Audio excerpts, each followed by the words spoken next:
Welcome back to the Bar Talk podcast. I am your host, Jordan Chabot. My name is Carl Hani. Hello, everyone. Why, Carl, that's a lovely Hawaiian shirt you have there. And are those New Balances? I actually picked both of these up from the base of a volcano up in the Hawaiian Islands. And I don't know if you've heard this, but I've recently had a kid a year and a half ago. Really? I heard you have a very cute kid, but it's not as cute as Dan's dog, Snarls Barkley. I hear Dan Mahoney's dog, Snarls Barkley, is probably one of the cuter things in Plymouth. I've heard the same exact thing. Really makes sense. So for anyone who's listened to the podcast before, we're obviously not Jordan and Carl. Thank God. This is Andy of the Inebriate Podcast sitting in. Dan Mahoney of the British Beer Company. And we are sitting in today because we are at the Hop-etition, a beer IPA contest. It's an IPA blind taste test. Battle to the death. Yeah, I hope there's swords involved, but I've been told we're trying not to make a mess of the cleaning crew. Yeah, well, you're welcome, Bruno. Yeah, I suppose. And so we have, I think there's 8 brewers here. Second Wind, Mayflower. Do we have it on the paper there? I believe there's 10. 10. All right, let me see if I can do it. Second Wind, Mayflower, Widowmaker, Untold, Jack's Abbey, Vitamin C. Did I say Widowmaker already? I've been lying to you if I told you I was keeping track of what you were saying. The Castle Islands, Devil's Purse, I forgot. Springdale, which is Jack's Abbey. Indie Firm. Yep. I forgot them. Sorry, Indie Firm. And, Stellwagen. I didn't know they were going to be here. I didn't know we were going to be here. So, Dan, we're going to be here tonight recording. Sick. Surprise. And we're going to be talking to all the brewers, everyone tasting beer. We're going to get some loser interviews with the people that... I think that's my favorite part of contests is the loser circle interviews, and then the winner circles aren't as fun because they're so cocky and everything. Yeah, because they think there's something special. I want someone cry. Yeah, I want to get in there right when they just lose at the buzzer, that awkward, stick the microphone in their face where they just collecting their thoughts. Yeah, absolutely. I think we'll get some gold out of that. I think that'll be great. We're going to talk to some of the just general public, see what they have to say, maybe get their advice on some bar talk questions from our listeners. I think we'll try to interview Carl when he is the most stressed and busy. I think either that or we'll wait till the very end of the night. Yeah, after he's had a couple. When he's had a couple, and then ask him to explain the rules, and then cut it in right after this. I think that sounds great. So I think that's a good plan. So we'll get Carl back in here when he's got a second, and we're going to pop in and out and talk with everybody, and it should be a good time because the crowd's already coming in. It's getting packed up. If you're not here yet, then you're going to be late because this is definitely coming out after the contest. Yeah, you're at least like a week late. Losers. So, they don't know if they've. Well, no, you're not losers. Yeah. I meant losers for not being here. Do you have any early predictions? Do you have any early predictions for who's going to win? I mean, it's going to be tough because we don't even know what beers these guys brought. I think there are some sort of IPAs. There are IPAs, but a lot of these guys make a bunch of IPAs. Yeah. So, kind of intrigued to see the wild cards. Even they don't know where their beers are. They don't know. So it's completely blind. We don't know what beers they brought. There's a trophy. I saw that there's a trophy. There is a trophy. Is it got Carl's face on it? I don't think so. I didn't look real close at it. But if it's not a gold-plated Carl Hawaiian shirt, that's definitely bullshit. I don't know if it's gold-plated. It's a trophy. It's gold-looking. All right. So yeah, it'll be interesting, and I would like to make a prediction, and it's going to be a complete random guess. Okay. I don't know anything about IPAs other than I don't particularly care for them. Maybe you'll find one tonight that you do care about. Maybe. And that'll be the miracle of this blind taste testing. This is what's going to bring me on board. Yeah.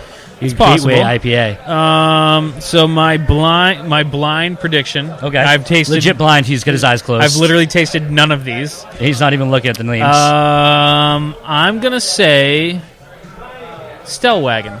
All right. I'm gonna go with a complete wild card. You're gonna pick someone who's not even here? Yeah, I think it's gonna be Goose Islands. No, Goose Island. Just kidding. But I'm gonna go with a beer that I haven't even tried yet. So probably Vitamin C. Okay.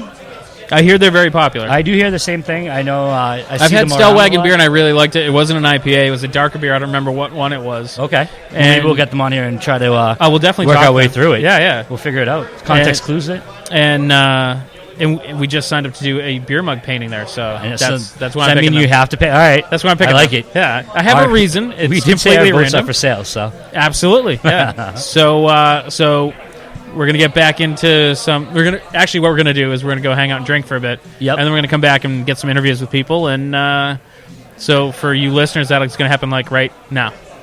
Bye. See you in a bit.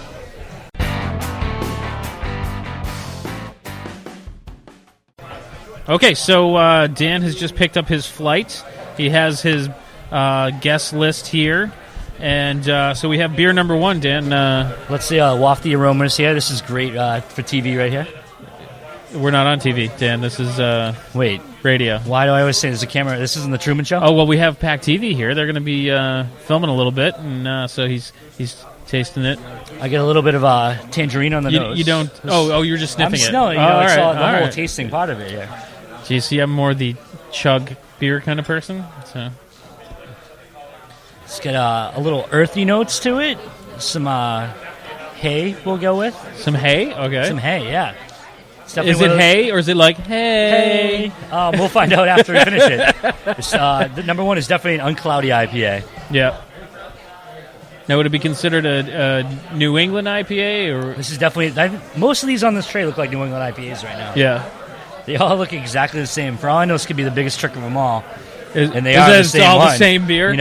Leave it to Carl to pull one over us all. I feel like Carl would do that entirely by accident. Absolutely. 10 kegs, same beer. So on a scale of 1 to 10, because you can't rank them having only tasted one, where would you rank this? I'm gonna give 10 being the best. I'm going to give it an 8. An 8. It's a little more bitter than I like, personally. Yeah. I like a little more of the fruit to pop out. We're a little more orange. I feel like we more. should rank on a scale of 1 to 99. Done. Because 99 beers on the wall? We're like Jay-Z and we got 99 problems, but a bad beer ain't one. There you go. I wasn't thinking of that. I was thinking more just like 99 beers on the wall. So on a scale of 1 to 99, you can judge it with if it's a Jay-Z or just a... I'm going to go with... This is tough. You gave me such a big score now. All right, we'll just stick with 1 to 10. Then. I was okay with 1 to 10. All right, now do 1 to 10. What did you say? I'm going to give it an 8. An 8? That's pretty. That's pretty. It's a pretty good. Now, do you think... I think you should save a little bit. Yep, I'm going to. Because it's your first one. Yep. So if you kind of round back. I'm going to come back to it. Yeah. But number 1 on the books, we're going to start it with an 8. All right. So I'm going to You want me to document that? Right, Write an 8 down there for you. Maybe. Question mark. Because I feel like sometimes you could maybe go too strong or too light, and then you taste the other ones, you're like, look, this beer is good. It's beer. Yeah. I love it. All right, number 2. Also, hazy New England IPA. This looks a little lighter in color, almost a little more yellow to it. And we got notes of. It's definitely a less strong notes on this one. Yeah. Same, I get a lot of just citrus on it to it, as you would expect with most New England IPAs. I think that's why I don't like IPAs. I don't like that citrus taste in beer. Ooh, I like this one. It's got a little bit of pineapple to it. Oh, really? It's a lot lighter. Yeah? Which I tend to go for because I could have a bunch of them. Now, do you think you'd be able to guess any of these IPAs? I might. Okay. A lot of these guys brought IPAs just for this event, too. So these are special, I know a couple super of them, secret ones. the ones that I'm not supposed to know, and I won't name just so someone doesn't hear us, are beers that haven't been released yet to the public that are coming out. Okay. But you don't know what number they are. I don't know what number they are, no. All right. I've only had a couple of them, too. So okay. There's even ones I just know in theory what they are. This is getting... I'm going with a 9 on this one. I really like this one. Number 2, and... I didn't think you were an IPA drinker. I am. Okay. But I like whiskey better. All right. So number 2, so number 2 a nice is ranked light at a body 9. to it. No, we'll go medium body. Nice pineapple taste. It's definitely a Carl beer. A Carl beer? Yep. Okay. Because it's got pineapple like his shirts. Oh, like his shirts, his Hawaiian shirts. All right, number 3. So this is number 3, and also I feel like that one IPA. That one almost looks fuller. It does look full. They must really want to get rid of this keg. Now, do you rank that one higher because it's fuller? It all depends if I like it. Because if they gave me more beer that I hate, it's going to go down. Okay, fair enough. Then we're just wasting beer. Sure. So you wouldn't drink it anyways. Exactly. Oh. This one, all right. This one has a little bit of lemon to it. Okay. And this is. How does lemon? How is lemon different than citrus? Because lemon is citrus, or is it more of like a sour? You kind of get like a tangerine, pineapple, mango, all those tropical fruits. Yep. So with none of them being in there, so this kind of has like a lemon. It's more on the tip of your tongue. Okay. All right. I got you.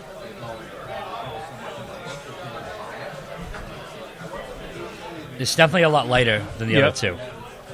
It doesn't really stick with you after. I just feel like from your facial expression, I don't feel like it's ranked as high as the other two. It's not going to be as high for me. Yeah. It's definitely, especially after the 1 and 2, where they had so much more to stick with you. This really comes and goes very quick. Yep. At least in my opinion, I don't get. Up front, I get lemon and like that, just a little zest to it. Yep. But really, on the back end, I don't get a ton. Okay. So, if you want to drink it all day, it's great because it's. But you want an IPA where the taste kind of lingers. Exactly. Okay. I wouldn't pair this with anything strong for food wise. All right. So. And what number ranking are you giving? I'm gonna go with. We're gonna keep with this general range. I'm gonna go down to a 7 on that. Wow. Actually, 6.5. I feel like you're very generous. We're gonna go to 6.5. All right, 6.5. Well, I don't know. You know, I might need something from these breweries one day, so I don't want to go too low. All right, fair enough. All right, number 4. All right. Also, cloudy, hazy New England IPA. I feel like they're all in that family. Yeah. This one looks a little bit cloudier. It definitely looks cloudier than the others. Yep. So almost has that orange juice look to it. It does. It'd be good for breakfast, I think. Maybe go with your Cheerios. Do you think you could you think that's a plus to it, where you can put it in your glass at breakfast and people might think it's orange juice? I mean, it depends on what kind of life you're trying to live. If you're trying to drink in secret, absolutely. Yeah. So if you're trying to have some Beerios, and your son walks downstairs and you don't want to see that, this might be the beer for you right here. All right, there you go. Daddy, can I have some orange juice? No. There's no more. Go beat it. Have some purple drink. And so what kind of aromas are you getting from that one? The hardest part about the aroma test right now is all the food just came out. So I'm smelling pizza and all that stuff. Yeah. So this pizza IPA is fantastic smelling.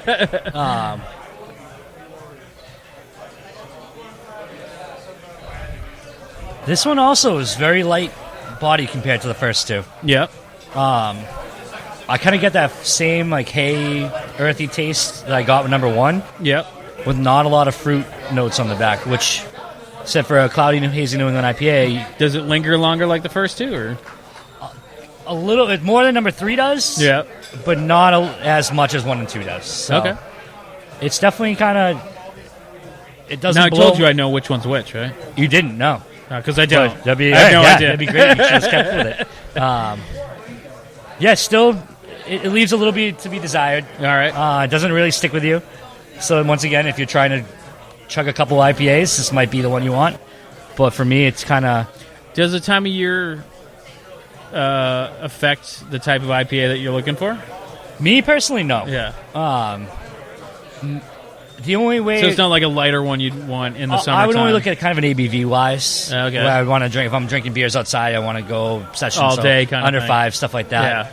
Yeah. But besides that, I'll drink a hazy IPA all year round. I personally don't like the West Coast styles, so those really bitter kind of.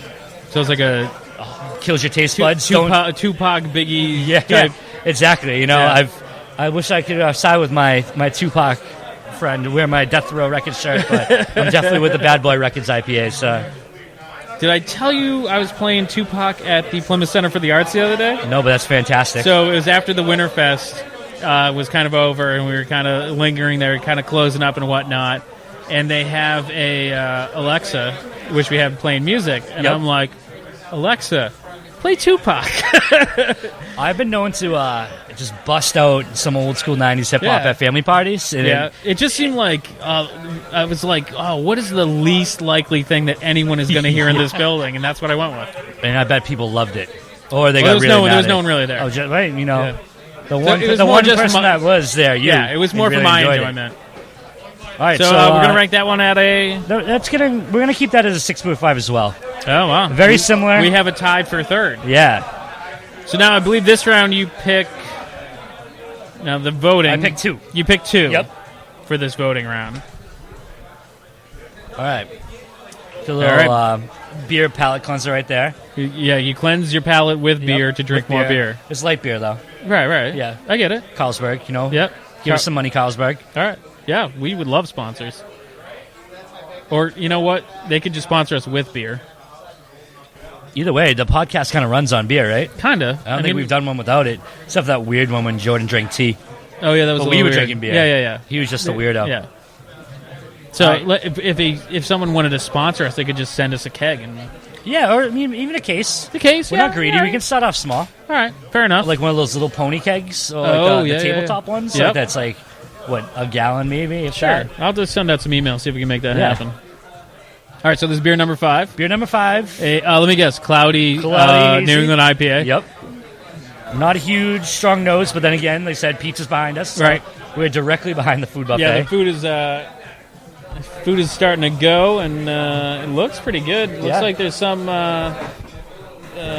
look like maybe some sort of chicken wings. And for all Carl's issues, he's always good at feeding people when they're drinking. And it's all included in this one price. You buy a ticket, there's a buffet, and the beer, and so it's pretty good. You get 3 flights and all-you-can-eat buffet. I mean, you can't really go wrong. It's a pretty good deal. Yeah, so there's worse deals in town. Yes, absolutely. Like the parking tickets you get and stuff. Papagenos and... Yeah. 2.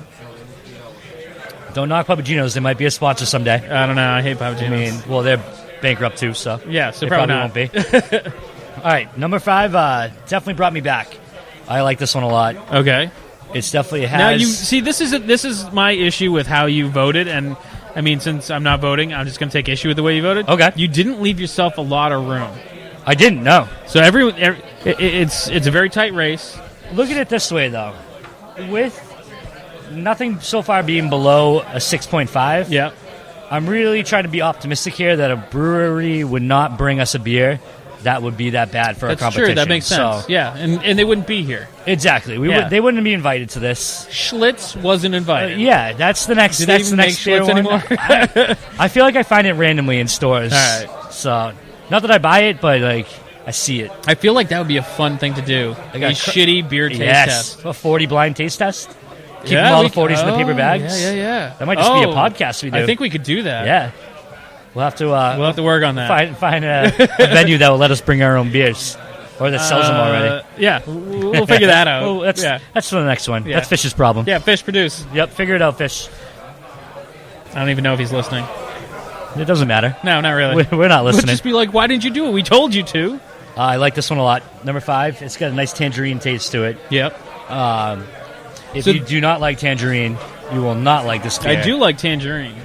So you might like this. I don't know. I'm just not. Do we want like a live reaction to Andy blind taste testing an IPA? I don't dislike beer, first of all, but I'm not like the strong hops flavor is not something. I personally don't think that's really overpowering. Like I definitely think, and I smell it smells very citrusy. Yep.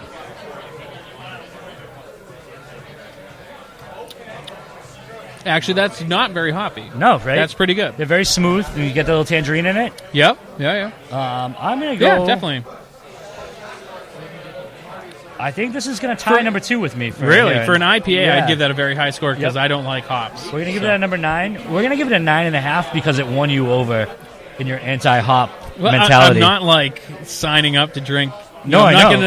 I'm not going to tattoo that says "I heart IPAs." No, I know. But you drank it and you said you didn't hate it. So no, that garners a point and enjoyable. Half a point. All right, fair enough. So we'll give that a 9.5. I'm going to go on a limb right now and guess what this one is. Okay. I'm going to guess number 5's the Castle Islands. Really? So have you had that before? Possibly. Okay. So we're going to guess that one. That's the only one. And so this is only the first 5 companies. Yes. The next 5 companies come up in the next batch. Yep. All right. And we don't know which 5 are which, so I could be absolutely dead wrong. And then I believe they take the top 3, and those go on to the final round. Top 4, I believe. Top 4, okay. But we know we're just making up Carl's rules as we go. Yeah. All right, so that is the first 5 beers, and we'll be back for the next 5, as well as some more interviews and whatnot. Yeah. Cool. Stay tuned. Thanks. All right, so we are here with Cam from Springdale by Jack's Abbey, and Hello. Jeff Nardone of Mayflower Brewery, former podcast guest. I almost said host. Welcome back. Hello. Actually, Dan, you and Jeff were on together for the first time. I want to say me and Jeff can take credit for the question part of our show, because we were probably inspiration behind it, I think. You did kind of introduce that. You guys brought in questions specifically for Jordan and Carl. Yeah. It was really easy. Well, with Jordan and Carl. You make fun of those guys, it's like Yeah. I don't want to say shooting fish in a barrel because, PETA might be listening, but... Kicking puppies? Yeah. Is it Whoa, we can't talk about snobs like that. And then again, they're shaped like a barrel. It's weird. Yeah. So. All right. So, what's up, guys? What do you guys think of the event so far? You both have beers representing here. Yep. We've already been through one round. Do you know do you think your beer was in the last round? I don't think my beer was in the last round. I do not think mine was. Okay. But I'm really bad at this. Okay. Do you guys think you're going to be able to guess your beer, just guessing these first couple rounds? I think I'll be able to spot mine. Okay, so you cheated already is what you're saying. Probably. All right, cool. He's got a can in his pocket, and he's tasting every one next to it, so he can be like, oh, that's it. Yeah. He rigged it. I don't But want the thing is, it's probably a can from a different batch, so I'm just going to screw myself in the entirety of the thing. Do you guys have any early predictions? Like, Cam, where do you think Springdale's going to rank? Are you going to take this home? To be totally honest, I think from what I know I submitted and what people were saying in the first round and what I even voted in the first round for the two best that I liked, I think still a pretty good shot, but even if it got to the final round, I think one of the two winners of the first round will probably beat it out. Yeah. Oh, really? Yeah. Okay. I just think the first round was a lot of big citrus, tropical fruit, hazy IPAs. Yeah. Which that's what people are looking for? I mean, that's what people are looking for. I'm gonna say I submitted something in that definitely fits in that category, but doesn't fit into the extremes that some of the first rounders have. Yeah. Jeff, do you even know what beer you guys submitted?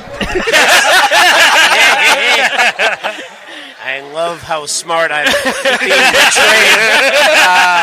portrayed. This is great for my image. So, if we're in the first 5, I'd be stoked because every one of those 5 samples I would order a pint of. I was going to say, that's what Jeff was saying the whole time at the table. They were all super delicious. I would order one of these. Honestly, for me as well, I would order one of those. Yeah, I mean, they were all really, really delicious beers that I would definitely, if you got a sample at a bar and somebody said, hey, do you want to give it a try? Do you want a pint? I would I'll take a pint. I would have ordered a pint from every one of those samples. And so hopefully we're in the first 5. Nice. If not, please delete this recording. To be edited later. Because Drew will be listening. So it's going to be everyone's ringtone in Mayflower.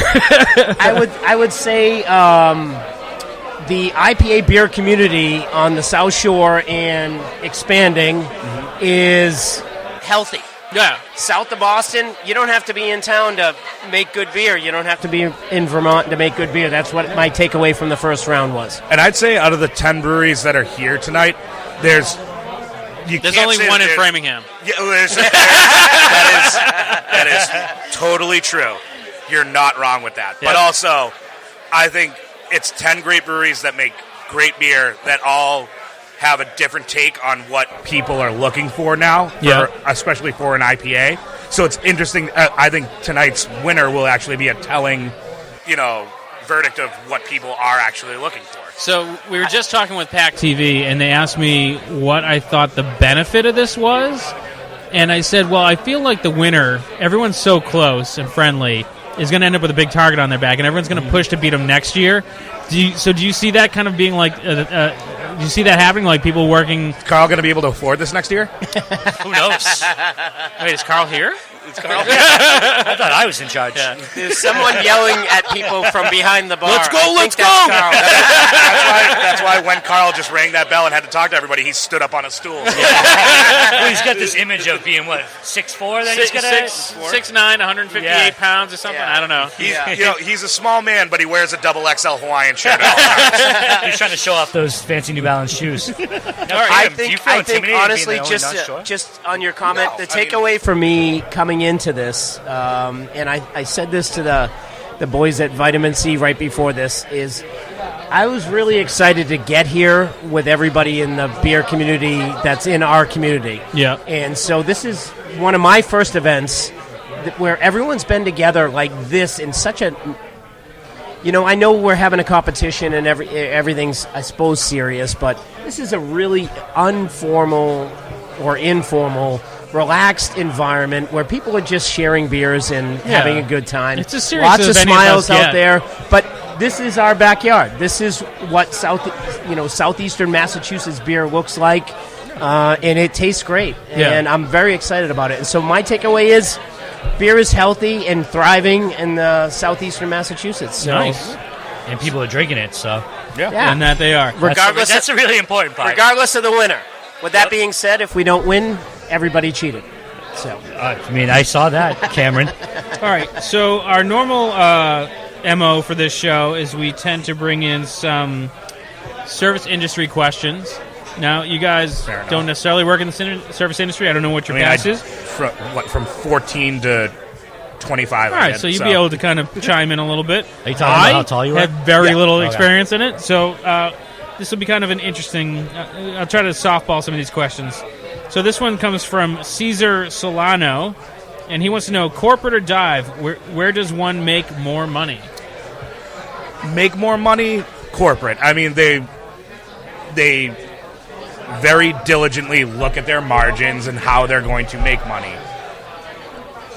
But from a service perspective? The boss-wise, but bartender-wise. Bartender-wise, also having worked in both scenarios, I'd say I made more money during a corporate gig. I won't say who. I worked for a restaurant company that was run out of the Darden Corporation. I definitely made the most money as a bartender there than I did anywhere else. If it's monetary, Cam's spot on. Yeah. So, corporate events are usually well-planned. If you have corporate accounts, they're well-structured. They're usually 6 to 12 months at a time. Dive bars are where we all want to spend our time because they're so much fun. Yeah. But what makes them great is how frivolous and reactionary the crowd can be. And so everything turns around. It revolves. There's always something new. Every day presents a different day. And so there's not a lot of predictability to that, and so it can wax and wane depending on who rolls into the dive bar that night. Unless, of course, you have Fireball, which I don't sell. Do you sell? No, I don't sell that. Sadly, Dan, you sell. I do. Yeah, and you sell how much Fireball? I'm lucky. I get to kind of walk that line in between. I'm like the blade. Yeah, you're kind of a very small corporate. We're a corporate kind of, but we're a dive bar. From the service standpoint too, like you guys were saying, like, where did I have more fun? It definitely had more fun when I was bartending at a dive. Yeah. Right. Like, absolutely, because there wasn't as much, there's not as many rules. Make your, like, especially when you're, like, the closing bartender, the management has already gone home for the night. Yeah, like, by all means, have the time of your life. What kind of corporation did you work for, buddy? Well, no, that's the thing is when I was... You in charge. That was their first mistake. But also, like I said, you make more money at the corporate establishment, but on the same side, I had more fun at the dive. But you could have a day like a Saturday night where you're busy all night, but because the crowd was just like, pardon my lack of term, but like just a bunch of shitbirds. Like you can't say shitbirds on this. Wait, it's a podcast. You have to say fuck monkey. We're a bunch of fuck monkeys that just didn't know how to tip and would just act like, okay, they buy 6 drinks in one go, and I tip you $1. Yeah. See, again, I don't have a vast history in the service industry, but I can give you from a customer standpoint. A dive bar, I'm more likely to tip specifically for the person. Yeah, but you're a good person. Like, there's, Don't say that. Theoretically. You set the bar high for me. Yeah, everybody's uncomfortable with that. Yeah. For some reason, I would have sided with you. I thought I was a good person, too. Yeah, you guys don't know me that well. But the other thing is, from a corporate standpoint, I have been a regular at corporate places, which I won't name. And their bartenders are far more likely to forget to ring up a drink, and therefore you may tip a little bit like, hey, hook me up a little bit. Yeah. So, and I'm not encouraging anyone to do that, because that will get your ass fired. But I feel that is definitely more a corporate occurrence than it is a small bar, because you don't like to do that at a small bar because you know the guy that you're taking from, unless you hate your boss. Right. But in the end, I think it's like any other bar experience. It's who's around you when you're there, what's going on at the time you're there, and usually the best times I've ever had have been surrounded by, a good crowd and, a good vibe. Yeah, absolutely. All right, we got one more for you guys, and this one is super dated, but I'm going to ask it anyways. I'm old. It's okay. No, more like topically dated. Damn it. So this one still old. So this one comes from Renee Monroe. She says, "Why is Jeff so old?" She said, "Did you all stop selling salads because of the callback on Romaine? Was that really like a thing? I mean, I know it was a thing, You but don't stop selling salads. There's plenty of different Koreans you can use. You just don't use romaine. So maybe I will admit, I went in and right when that happened, I didn't. One, I'm just very dumb, so I didn't even think about it. But I ordered a Caesar wrap, and then I noticed it was like a mescaline mixed green, instead of just romaine hearts and stuff like that. The day that happened, I went out to a restaurant and they we don't have salads, and you shit your pants. Well, I do that anyways. From a Is cola. that wrong? No, but the day. But other than that, I haven't noticed anyone making any change at all.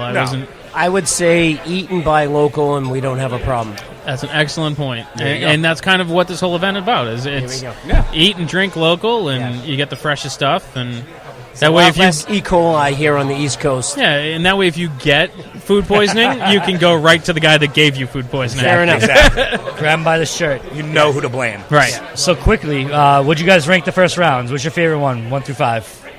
I picked 2 and 4. 2 and 4. I picked 3 and 5. All right, we're gonna put that on record. 2 and 4. If you guys 3 are and wrong, 5? then we're gonna make fun of you. Yes, cool. absolutely. Yeah, we should write that down. So wait, hang on. Jeff, now you they picked 2 and gotta change their 5. votes. You put 2 and 5? No.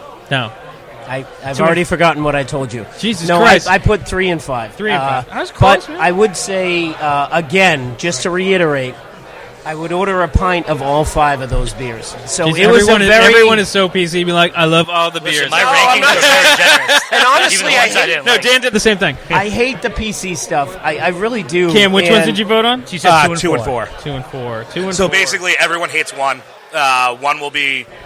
Mine. Well, see, Dan gave it just it- wasn't yeah. my favorite. Yeah, Dan gave Which one was your favorite, Dan? I went so we did a combination here of I liked 2 and 5, and we gave 5 the top one because Andy tried it and he didn't hate it and he hates IPAs. and I'm not an IPA person. Honestly, we gave it a 9.5. I think Is that general because it was consensus of the sweet? room was It was sweet, a lot and of it people was picked not two. like Juicy. Yep. normally A it's lot very of like people picked IPA two. heavy, and that wasn't at all. Yeah, it So, was very juicy. Yeah. So All right. Like you said, they were all very good. yeah, I think the takeaway, and I'm sitting with our brewers, and everyone has brewers here, and so Not me. No one wanted to make the trip down. Because you live. First of we're all, well educated though. So my point is Springdale's great. It was a pain in the ass to get to. Yeah, for you guys. Yeah. all the beers were very well made. There was nothing messy. They were all well put together. The flavor profiles were different, absolutely, but I think it comes down to individual tastes. So. Well, let me ask this one question here. Cam, what does Springdale have coming out new now? So we've got, You don't have to talk about if this no, is a yeah, secret yeah, IPA. no. We've definitely been working on a litany of sours. I think that's today. yeah. It was on his vocab calendar of the day. Cameron. But yeah, I mean, we've spent the last year really investing in our barrel program. Yeah. We've now got 7 fooders in house. Yeah. Really working on our barrel age projects, blending and doing everything like that.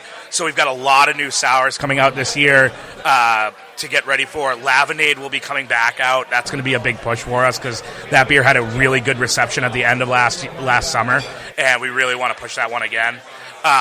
But we've got some stuff in market right now. Pineapple Mayhem is another sour. Citrus just got real. Is another one that just came out, and we're going to keep on the big, New England hazy IPA push too, with our staples of Good and You, and then the rotators of So Anyways, Clerical Error, But I Digress. All those that you saw last year will be coming back again. Nice. And Jeff, you guys have leather-bound books, which I love. Yeah, Fucking thanks. delicious. Yeah, right? Thanks. It's weird to talk about leather-bound books here since it's the antithesis of what we're doing. I know, but I really like it. As far as Baltic porters go, I have heard more people say to me in the last couple of weeks, I didn't realize I liked a Baltic Porter. And so that, to me, tells me that people are giving things a try in today. Yeah. Just because it's a dark beer and not a hazy beer, our customers are still trying new things, and that's great. So that beer is doing really well for us. It is a one-off. Yeah. But as we've proved with our new lineup for to stockpile 2019, one-offs turn into year-round beers for us. So. Yes. We have a whole new lineup of beers for 2019. We have 6 beers that we're going to have on a regular basis. Boomerang and Autobahn. Boomerang, which is a hoppy pale ale using Australian or hops from south of the border, Southern Hemisphere. Okay. Southern Hemisphere hops. Thank you, Dan, You're for welcome. making me sound smarter. That's what I'm here for, Jeff. So Boomerang is out, and that was a one-off for us. Autobahn, which is a straight-up German Helles lager. It's magical. Just, super bright, super drinkable. That one is now a year-round beer for us. Nice. Baltic Porter. We'll have a Honey Saison. We'll have a Mexican lager. We'll have a Oktoberfest or a Fest beer, or Marzen, as we like to call it technically. And on top of that, we're going to have some Berliners, some sour beers coming out this year. And... so we're pretty excited about the new lineup. We'll have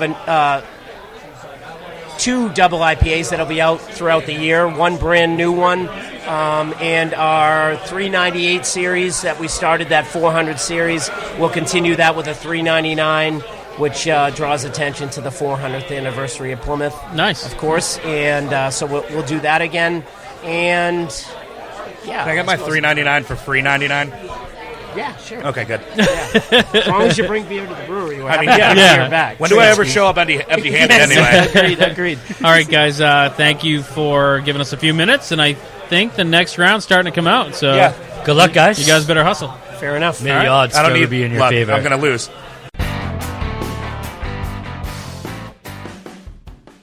Okay, so round 2 fights, right? Yeah. Ding ding. Welcome back. So this is the second round. We're going to taste some more beers live, and we brought in the queen of Plymouth beer, Tatum from Craft Beer Cellar. Do I get a queen wave? How does that work? I think so. At least a sash. You can wave however you want. Oh, a sash would be awesome. Yeah. Oh, yeah. Scepter, maybe. Yeah, we'll see. Yeah. For round 3, we'll get you a scepter. I heard Okay. a herd of Solo corgis cups. or something. Yes. Yeah. I like it. Okay, so we're on beer 6 now. Yes. Yes. So we brought in another person to help me judge since Andy's scared of the IPAs. So I'm not scared. He's You scared. are a little bit. I'm not scared. start This is with, my podcast. I'll delete it, God damn it.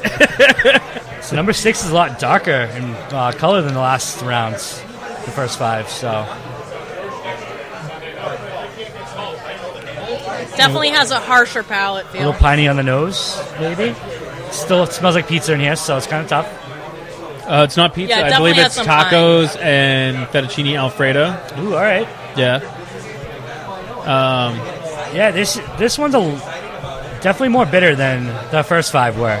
Absolutely. See, that's probably the kind that I don't. It's more like No, East Coast meets West Coast. Yeah, remember the old school East Coast IPAs before the New England kind of broke Yeah. out? Like, Before we hazed them all up. exactly. Yeah. I mean, you could definitely probably see through this one if we had clear cups. Yes. So, I kind of like it because it's not the same thing as Now, the Dan other insists we judge them on a scale of 1 to 99.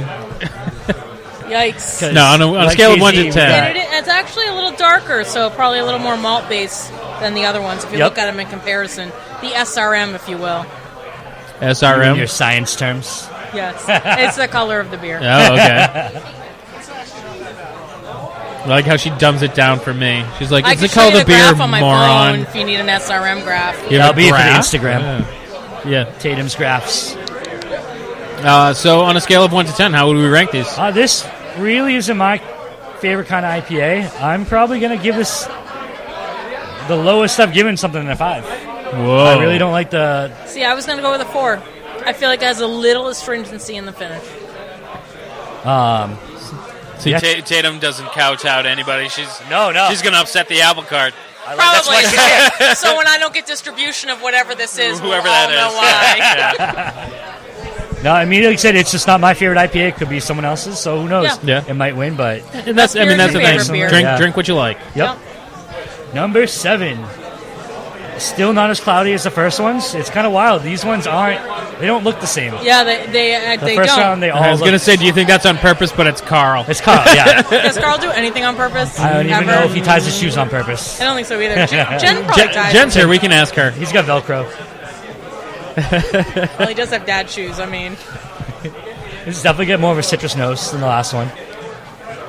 much better finish, smoother finish on it. Yep. Doesn't quit mid palate. It's still a lot. It's sweet compared to the last couple. Yeah, absolutely. You don't have a lot of like that citrus notes that you got.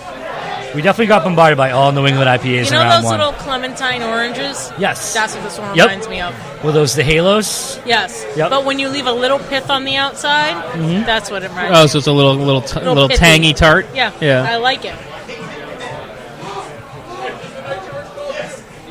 Yeah, that's phenomenal. Okay, that's a phenomenal for whoever will be available at the craft beer cellar tomorrow.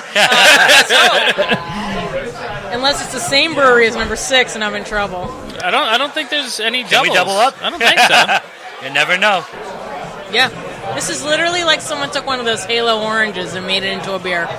It's not heavy either, like you get with most of those citrus-forward beers. I could definitely have a couple of them. All right, put your money where your mouth is. What would you rate it? I would say like 7.5, 8. I was going to go with 7. Wow. Yeah. Still get a little more bitterness than I like in my IPAs. But it's still good. I like when you can accomplish that citrusy without being so hazy that it's actually like chunky. Yeah. Now, do you have a 10th ranked beer Not yet. Not yet. You've never met a beer that you've actually just had to have. Number 8 looks very hazy in the glass. Yeah, absolutely. It looks almost like it has a little bit of like a sediment into it. And it could just be the cup because they're opaque cups. So it's another science word for everybody out there. Opaque. We've been very trying to use some vocabulary good heavy. This podcast, I think.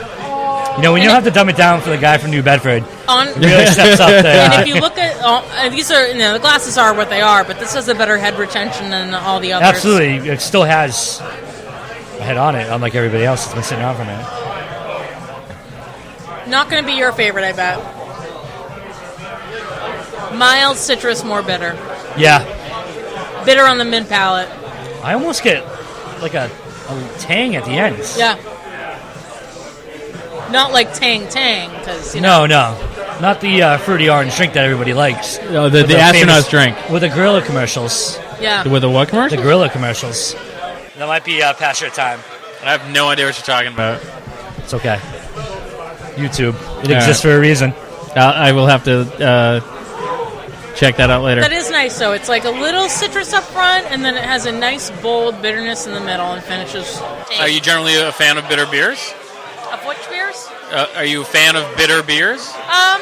If they have enough citrus in them. Yeah. I don't mind if they have a bitter finish, and I want that citrus up front. I don't like bitter up front. Okay. Yeah, like you said, that's Kinda not how my I judge favorite kind of people. IPA. Don't be bitter up front. You can be bitter all you want. Get to know me first and then be bitter. Exactly.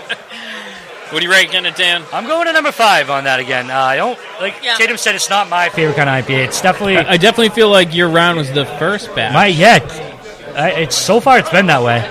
Now, I would go with a 5 as well. Now, were you a fan more of the first batch opposed to the second batch so far? For the first round, Yeah. I liked number 1. Yeah. But overall, did you? Oh, they were all great. Yeah. Yeah, they really were all great. All right. It was tough. Yeah. I might need a repeat of the first round. I think so. I'm sure you can probably work that out. I know a guy. We know a short little guy behind the bar. Yeah. We are 9? Number 9. All right. I feel like I got the last one. Need a little a palate cleanse here. What are we smelling? Nothing.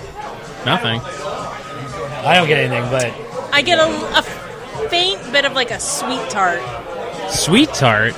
If somebody crushed up a sweet tart, kind of what I get.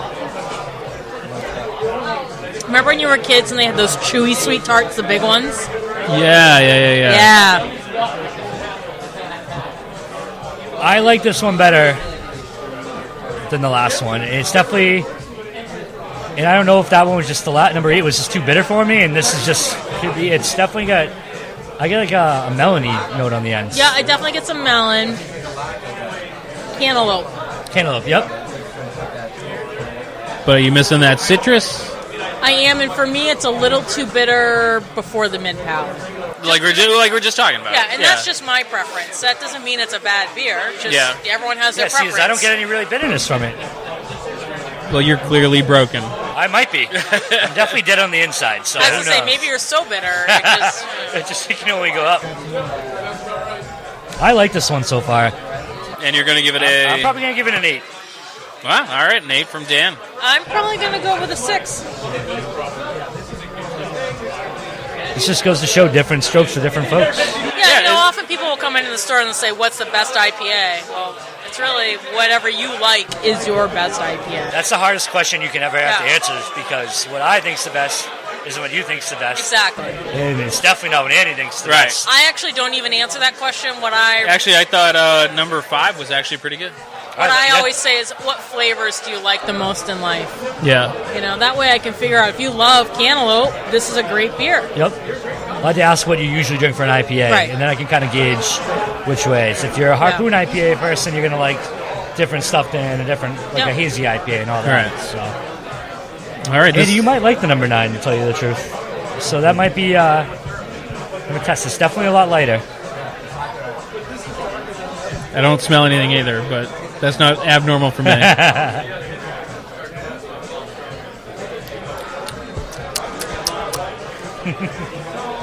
Still don't like it, huh? Yeah, no, not a fan.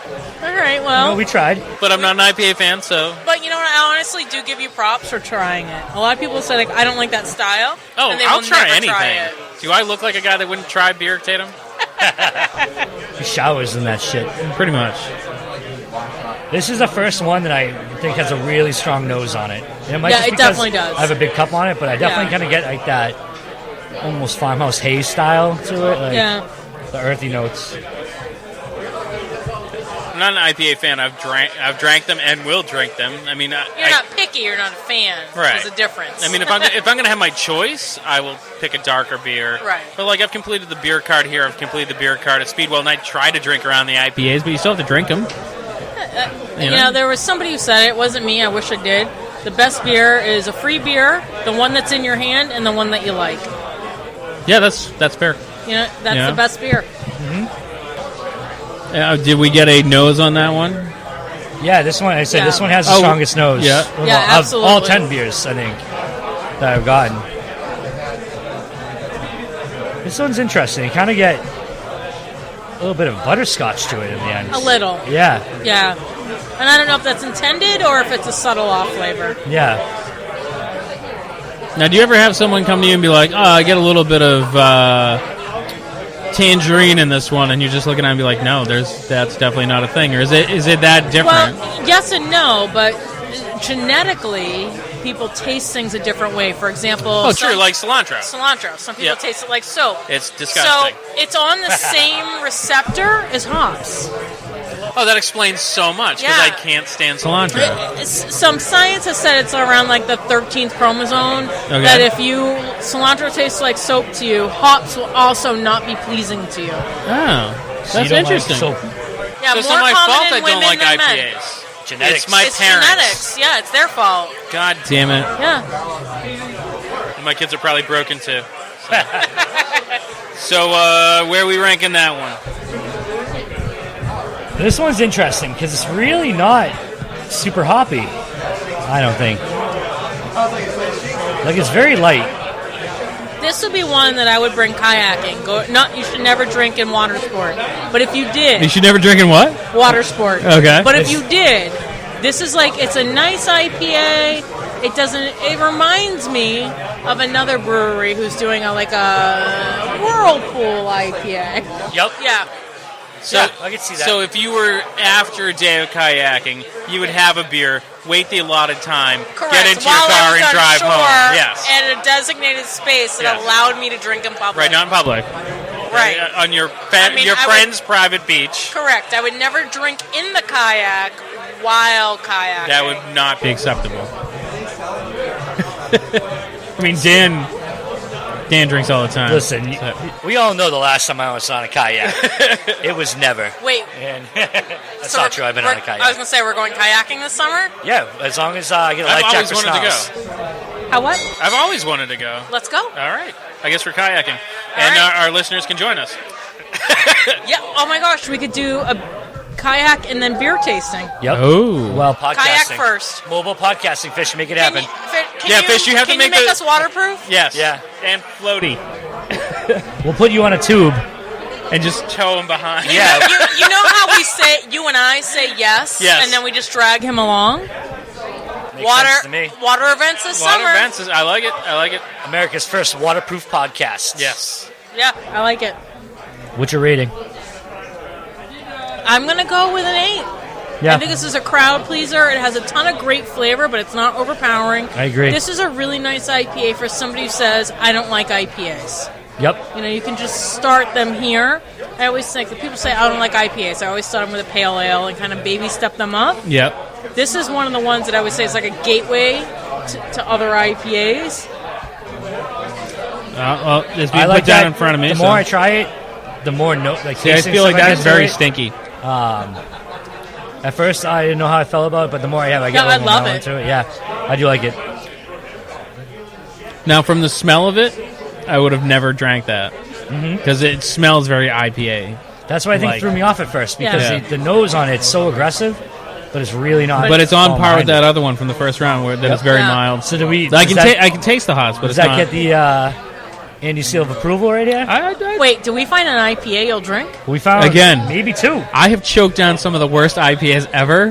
I will drink any Not IPA. Tonight. He doesn't mean tonight. But I'd drink that. All right, that gets the half point. But again, it wouldn't be my first choice. I would definitely go with a wheat beer or dark beer. It's just I love the Bar Talk podcast. That gets an 8.5. 8.5. Half a point. And I'd like to give a plug whoever made this. I would love it in my store this summer. All right, there we go. Number 10. Brewery number 10. Make it happen. Send some to Andy. Again, I will accept all 10 samples. I don't judge. So what overall, Tatum, was your favorite? 1 through 10? 1 through 10? I would honestly 10. Yeah? I loved all the first flight. Honestly, it wasn't anything I could not like about the first flight. But if I had to say an overall from a retailer point of view, it would be 10. Excellent. So I think they rang the bell. I don't know what the hell that means, whether they're moving on to the next round. That might mean we have to go cast some votes. All right. So for all our listeners, not like they don't get plugged enough, but make sure you stop by the Craft Beer Cellar on Main Street in Plymouth for all your craft beer needs. Say hello to Tatum. They have some art on the wall. Sometimes Snarls is I'm there. going to get a scepter. And I believe Snarls works there, right? I'm pretty sure, right? Yeah, She's a Snarls is spokesperson. on payroll. Yeah. Yeah. And, I pay her and cookies, but it's fine. Cookies and love. That's all she really needs. Exactly. And sometimes we're downstairs in the basement recording. So the brand new basement. The brand new basement, which has a very cushy carpet. Right? Yeah. And it's booking classes. Nice. So if you got a class that you want to run in Plymouth, Craft Beer Cellar, Main Street in Plymouth. Can't go wrong. Sweet. Thank you, Tatum. Thank you. Thank you.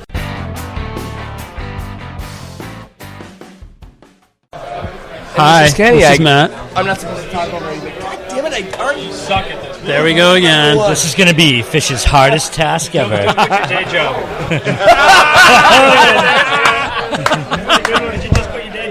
Yeah, that's funny. That's funny. Wow. We were rolling. I know. This would be great. All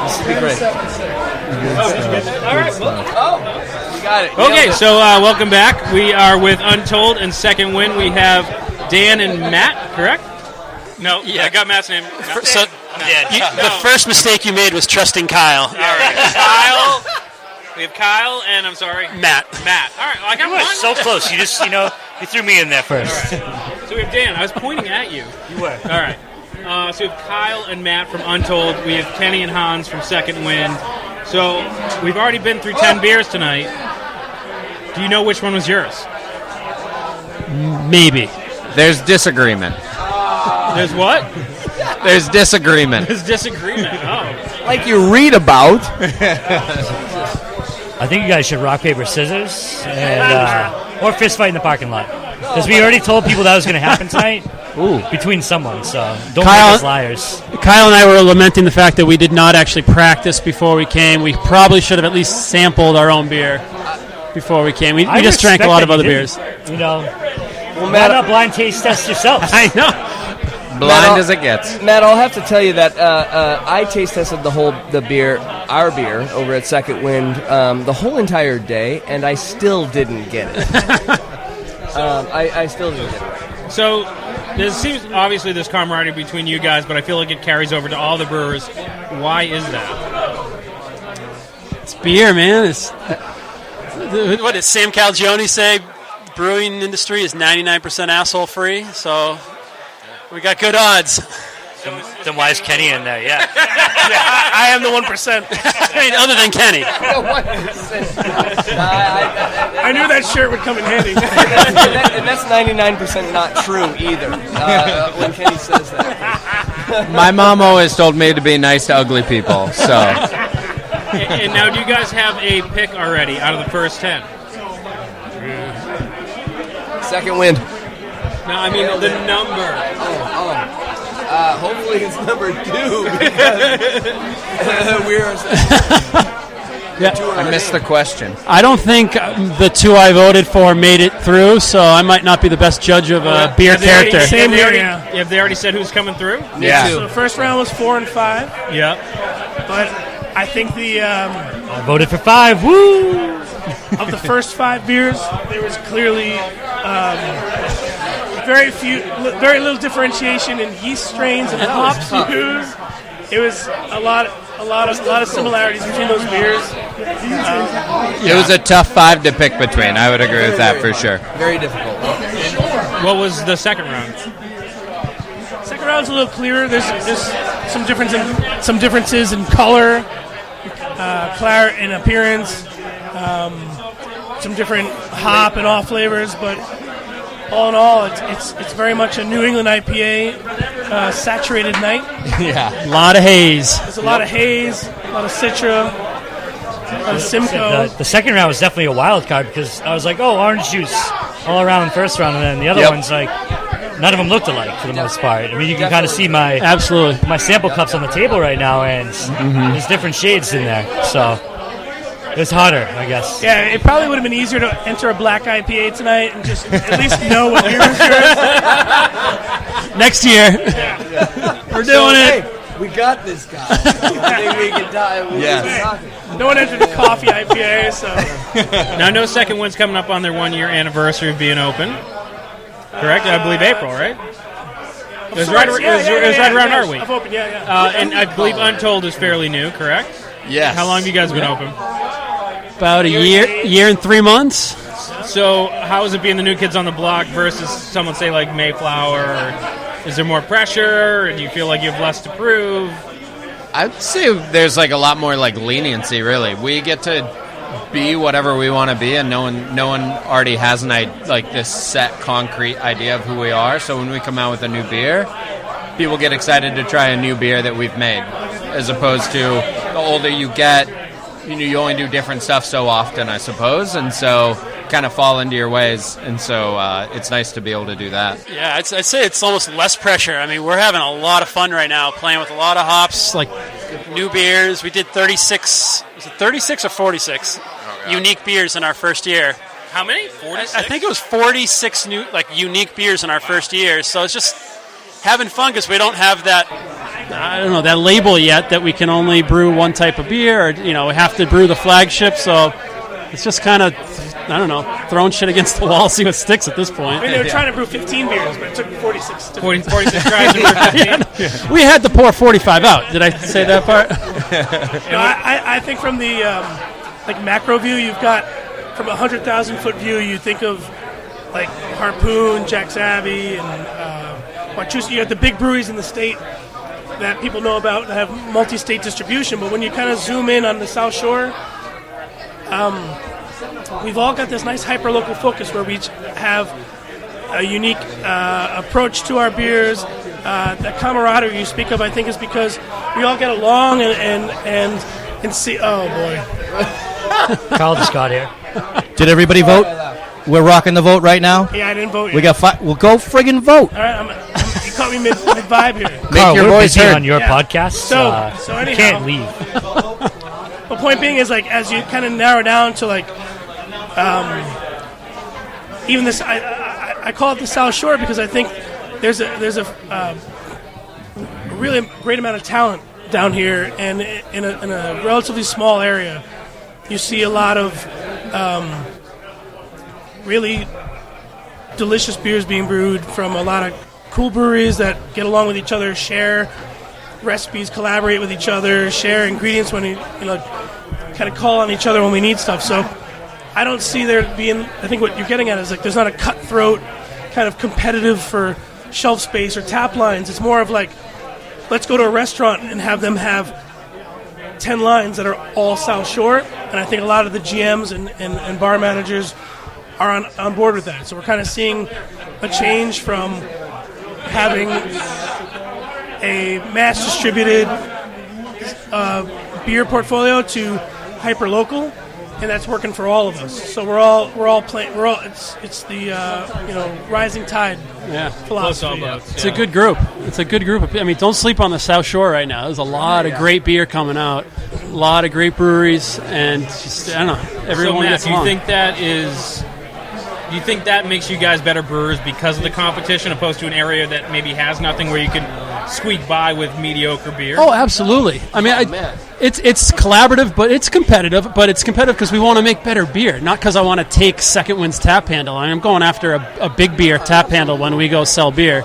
I'm not going after Second Wind or any of the other South Shore breweries. I want to see, like Kenny said, I want to see 10 South Shore tap handles. Right, you want the Michelob to come down. Yeah, exactly. Exactly. My favorite thing that I heard, and I think Matt actually told me this, that he heard it from somewhere else, is like, when you play basketball against your friend, like, do you want to beat them? Well, hell yeah, I want to beat you. I want to make a better beer than you. But does that mean I want to, like, destroy you and you know, don't put you out of business. You clearly don't play basketball, me and my friends.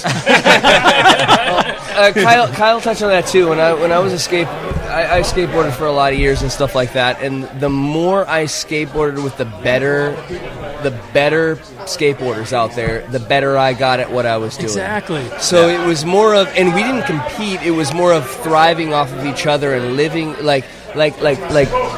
gaining knowledge from each other and inspiration and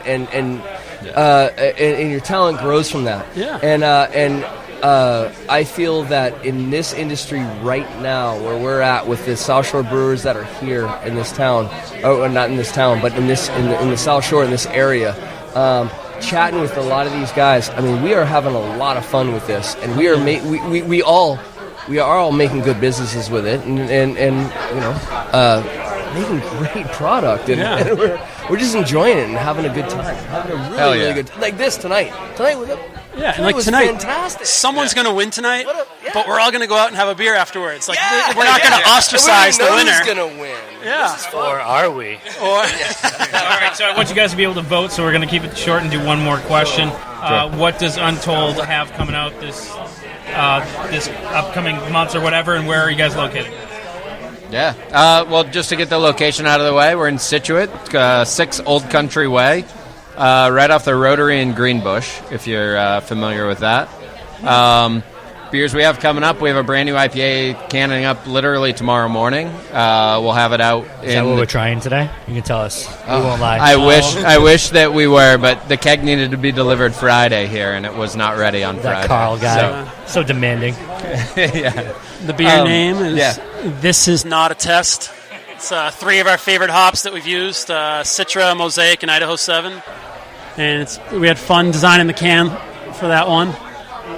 Yep. And then in 2 weeks, right, for our new double IPA coming out, which we're also very excited. At his watch there. He looked at It's Nobody ever does that. That checks out. Okay, and That was great, Kyle. I loved it. how about second wind? And let's keep it under 4 hours, Kenny. Yeah. All right, we've got 7 new beers. We already cut his mic. It doesn't matter. It's not even on. Yeah. We've got 7 new beers in the tank right now. The next to release are Aloha, our tropical milkshakes IPA. We've got Imperial Coconut Blackout coming, so it's a little stronger. Our winter version of the summer coconut milk stout. We've got a couple of one-off beers we brewed a beer today for the Plymouth Philharmonic for Stephen Caradiani's 25th anniversary as the conductor of the Phil. That's going to be called Bravo. We've got a beer from 3V. They're opening up in Cordage Park, so their exclusive house ale will be brewed by Second Wind. And we've got a sweet Winds of Change number 10 that I'm really excited for. Double New England IPA. Can't wait for that. That's going to be a one to watch. Outstanding. Well, thank you guys for giving us a few minutes, and we look forward to drinking great beers from all you guys. All right. Yeah, Cheers, good guys. hanging out. Good luck. Thank you. Thanks a lot.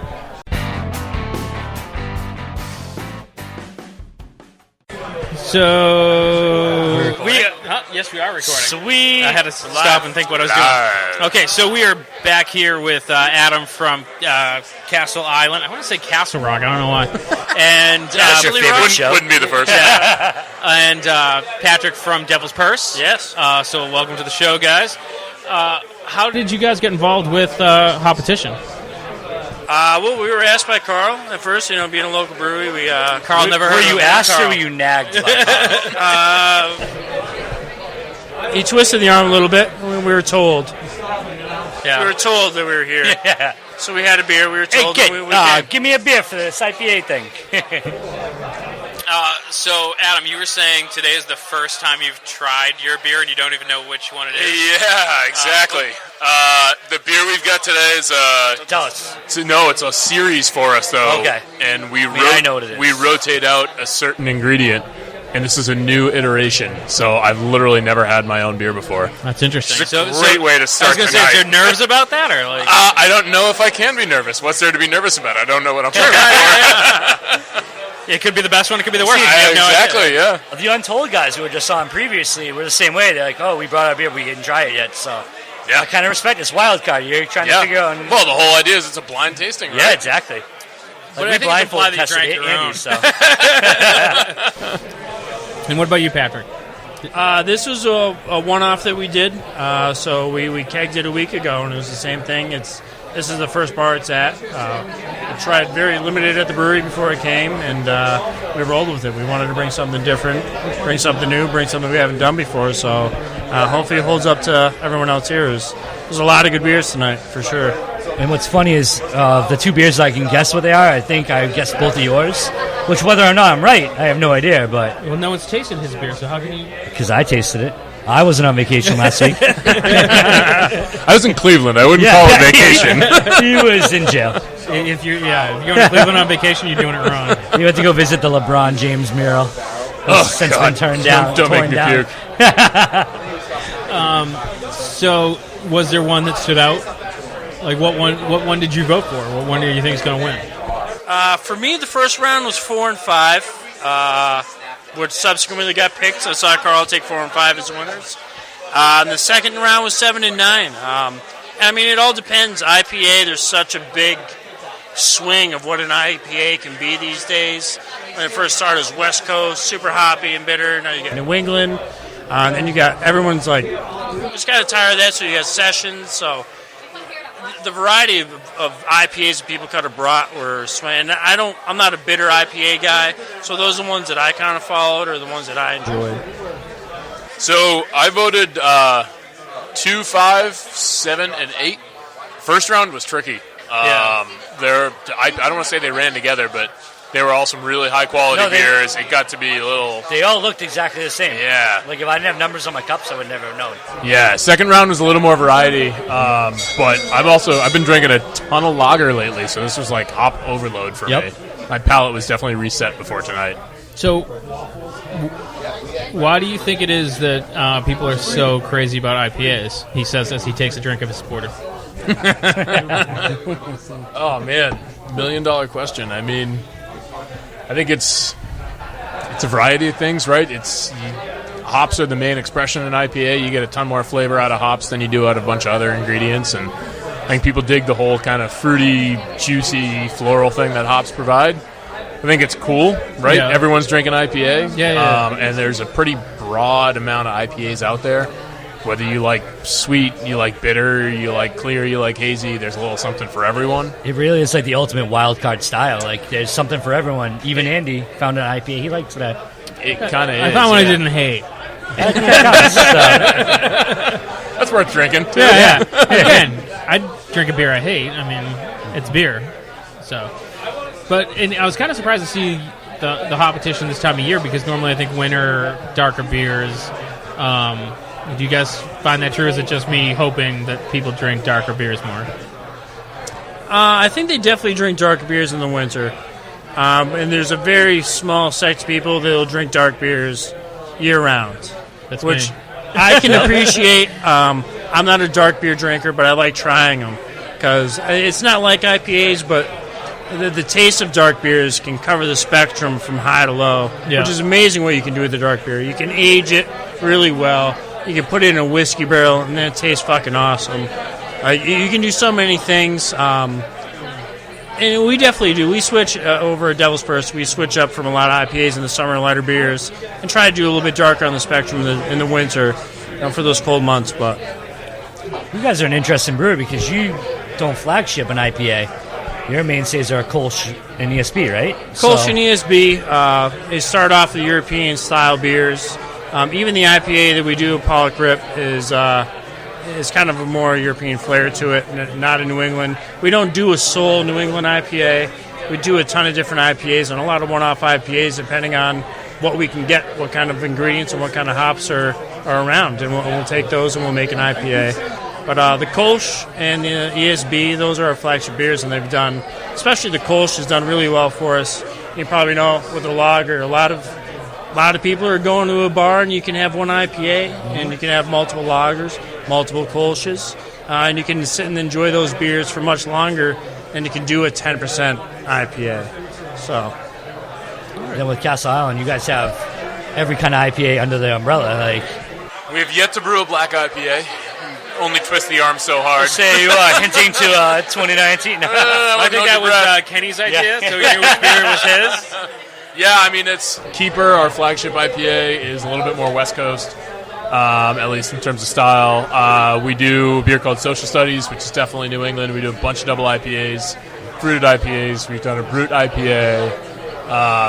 We've done Belgian IPA. We've done a ton of different IPAs. We really kind of like to explore the category, explore all the different hop and malt combinations out there. We started playing around with a few different yeasts as well to have some fun with it, but so many people think that IPA is one thing or another. It's West Coast IPA, or it's New England IPA, or it's English IPA, and it really can be anything in between. There's a lot of space to explore there. Nice. I can say for our bar especially, for both your beers, we have a different IPA or a different style beer on every time.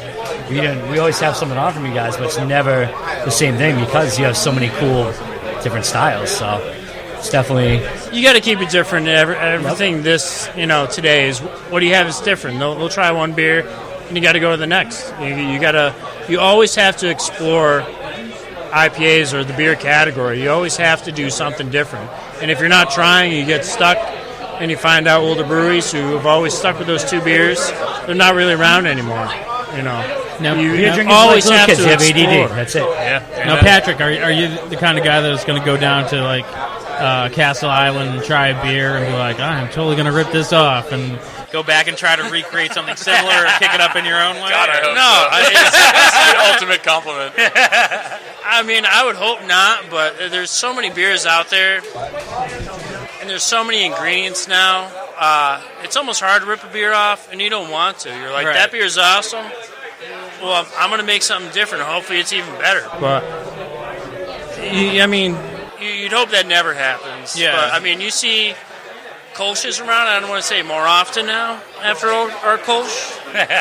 But I've seen them in bars a little bit more often. I feel like there's so many breweries that everyone's trying to set themselves apart where you see those more unusual types of, Scottish ales and just things that you maybe not normally would see at, Fridays or Chili's or something, but people are really trying to search to find that next big thing or something unique to set themselves apart. Yeah, I mean, everyone's always trying to make the next, I don't want to say treehouse or something like that, but you're always looking for that one beer that's going to explode and everybody's going to be talking about it across the country. Right. Be the next trend. Yeah. Everyone's the next Heady Topper or something like that. Everybody knows. You go to California, you can say Heady Topper. Just start telling people that they can only have 3 beers. Yeah. Exactly. It doesn't matter. You're like, it tastes like piss, but they only let me have 3. You get 4 ounces. You only got 2 cans in. There's very few of those beers, and it started with West Coast IPAs, and everybody was drinking those, and now, fortunately for us in New England, I think we hold that category where people across the country and across the world are looking for a New England style or Vermont style, or they're looking for something from New England, which is pretty awesome to be in a brewery or to be in that part of the country where people are looking for you and they want to see what you're doing. Nice. Well, our normal MO on Bar Talk is, we're not just a beer podcast, we're a service industry podcast. I'm actually just sitting in helping out, but we normally answer questions from some of our listeners. So if you guys don't mind, I don't know what your service industry background is, but I'll try to keep them generic. We got some good characters right here. We have brew rep / firefighter, so if we need to get our cats out of the trees and drink beers, Pat's our man. That's not what this first question is about. Adam is one of the founders, or the founder? The founder, yeah. The founder, the mastermind behind. He found, what was that? He's the founder of his brewery. No. He found it. It's really loud in here, so I couldn't. What did he find? So we have some good. I'm sure we'll get some advice from these guys. A good brain pool going. So this on, one comes from Lance Stevenson. It's not a firefighter question. I apologize. I'll make it a firefighter. All right. Be a firefighter. How do you deal with an annoying, demanding coworker? And it says that Lance is not looking forward to going to work tonight. So this is kind of more of a generic work one. But this works for everybody. Yeah. All right. So how would you deal with that worker that you just don't want to work with? Adam's like, I fire them, and I make them edit. Dan, I make them edit the podcast. Wrap their ankles around a concrete block and drop them off to Tobin. I don't understand what's the question again? That's like I light them on fire and then don't. Yeah, well, for me, fortunately and unfortunately, I'm the brewery rep and I work by myself, so I probably am the annoying coworker who's always asking and demanding of the brewery. So how do people normally deal with you? I just leave the brewery and I think they're fine.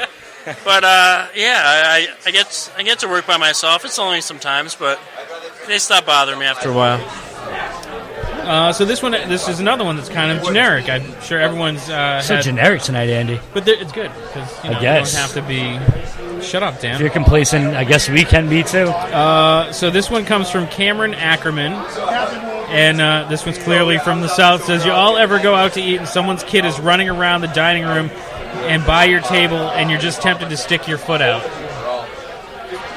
So, to make it more of a question, I was going to say, where's the question? Would you say something to the parent? What would you do?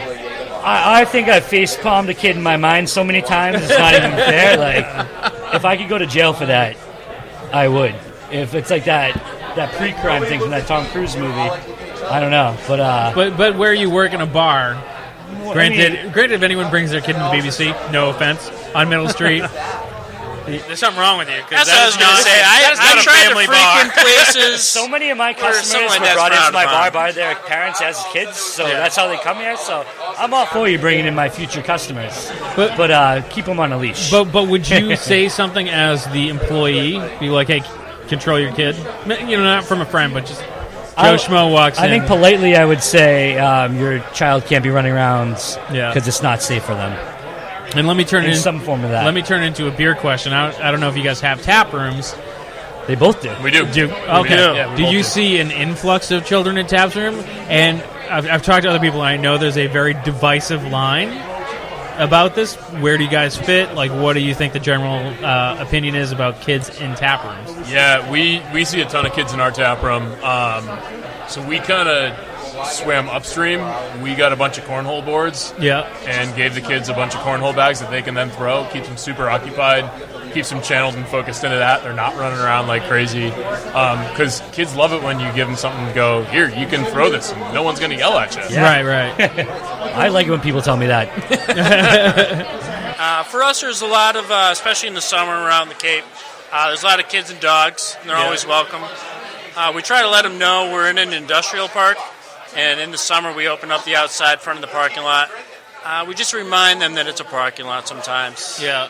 It gets a little tough, they take off, and you don't want to see that. So. Right. Do you find that other patrons are kind of open to that? Do you find there's patrons who are like, and granted, I'm totally, maybe it's just me being an older guy, being like, what the fuck? Why are there kids in the bar? Like, you know. I think it's more open because you got to think about when the whole craft beer thing started and the age people now. Most of them have kids. Yeah. You know, I mean, I'm 34. I have 2 kids, 3.5 and 1.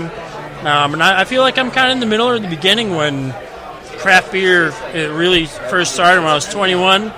Local beer could be anywhere in Massachusetts. You could say this is local, and that brewery could be an hour or 2 away. Yeah. And now your local brewery is legitimately probably 15 minutes away, maximum down the street. Yeah. And so that age of people who frequent breweries, they're going to have kids more often than not. So. Yeah. We're in the suburbs, too, so we naturally see a lot of families. We've kind of earned a little bit of a reputation for being super family-friendly, so I think most people at this point with us know to kind of expect some kids. Do you try to cater to them? Do you keep soft drinks or...? We keep juice boxes and a couple of kids games, but that's about as far as we go. I mean, I've seen some breweries that have a whole dedicated kids play area. That's cool. We don't really have the room for that or the desire to be a playground. Like climbing kit and like a ball pit and stuff. Give them lawn darts. Be like, go play. Bunch of kids-sized boots and gloves. They can go to the brewery and start scrubbing tanks. There you go. Yes. No, that's a genius idea. Yeah. Innovation right here. What about you guys, Patrick? Do you guys cater to the kids at all with like beverages or? Unfortunately, it's hard for us.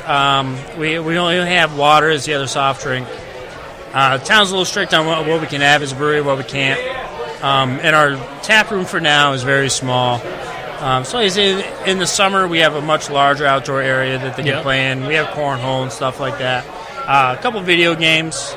But hopefully in the future, you'll see a much bigger tap room and something we can accommodate a lot more. Nice.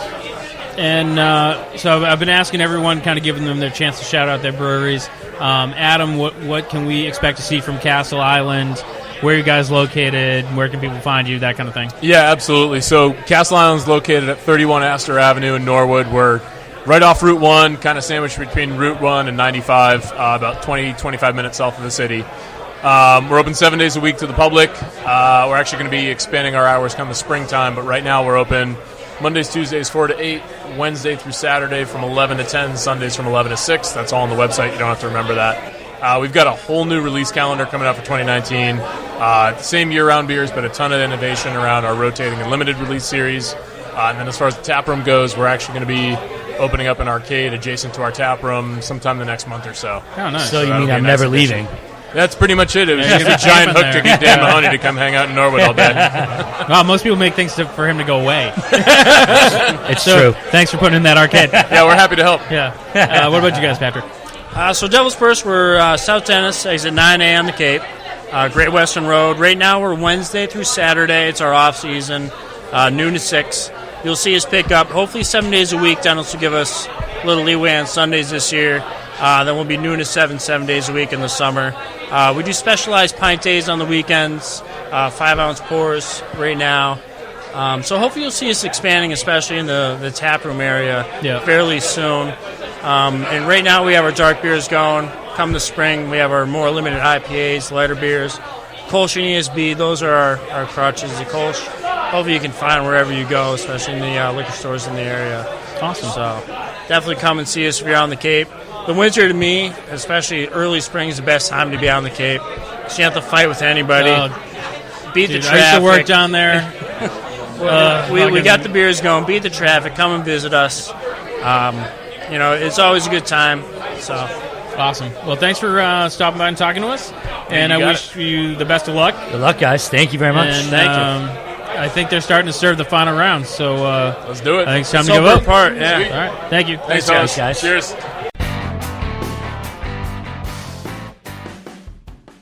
All All right, so we are. Hi, Fish. We're here with Scotty from Second Wind. Sure, Yeah. why not? Let's And, do it. today, former owner of our podcast equipment who bailed us out in a pinch when These were Fish my- had to go get rushed to the hospital and shit. These were my microphone penises. Yes. And now he's got all new. I'm not going to tell you how many terrible things and vaginas these have been. I try not to think about. I don't want that anything to be you've done. offensive, but they have been in holes. I'm not going to tell you how many. All right, Fish. But they were good. Can you make a note? We have to. Can Burn the you microphones. dry clean microphones? So Seriously, when's the last time this was sanitized? it's. I'm not saying it's weird. I'm just saying maybe once in a while. Once in a while, like once a year. Well, Scotty's here to help me Up to judge you the guys. fourth round. All right, round? fourth Final round rounds? of beer. Final round. round. Fourth So round. we are down to the final round. Third and final. Finish them. 4, 7, 5, 10. Not necessarily in 4, that drinking 7, order. 5, and 10. Would So you like to start with number 4? And we'll do our Well, tasting notes. first before we do that, were any of these the beers you guys chose? Me, no. I gave number 4 a 6.5.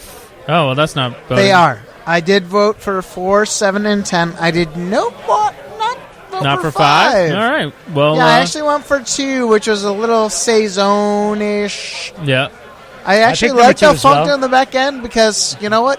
When you're drinking this many IPAs, something that stands apart. You want something a little that separates It was itself. a little bit different. Doesn't Yeah. mean I really liked it necessarily more, but it was different. It was Okay. unique. By All looking at all these two, most of them are the same color. Number 7 7 stands looks a out little the lighter. most. Or is it? It's a different It could just shade be the of- lighting from where I am, shade of yeah. yellow. All right, so a shade of gold. Are you Coldplay? They were all I yellow? guess so. Yeah. They're all yellow. all right. so So let's try start number with 4. 4. 4. All right, here we go.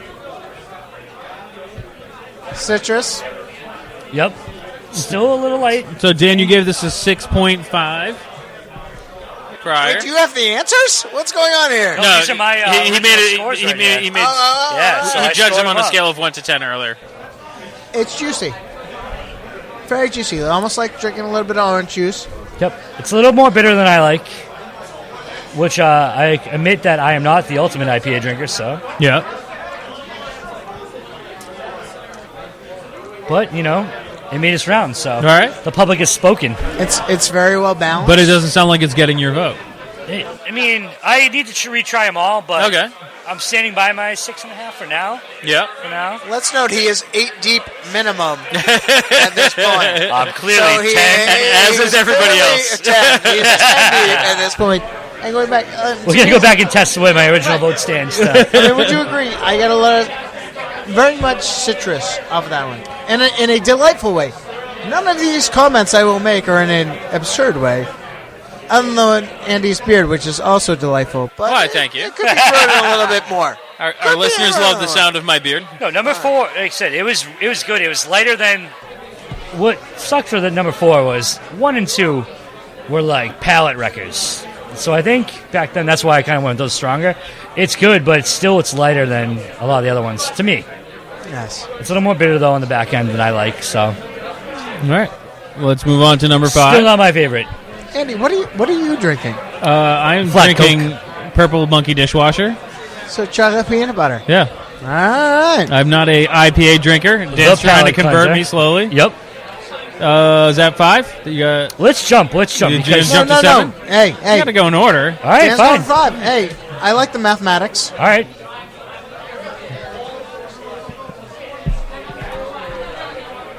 The quiet is the citra we're smelling. See, now 5 got the highest score for me of all the rounds. So That was your favorite. yeah, I still like 5. Yeah. Even revisiting is still your top. The body's pretty nice on this. Yep, it's very drinkable. The aroma's a little bit lighter, but the body's a little bit more. It's a little really didn't think a little bit of a bigger beer. Any of them had over aggressive aromas. I thought number 10 was the only one that really stuck out to me with a nose. So.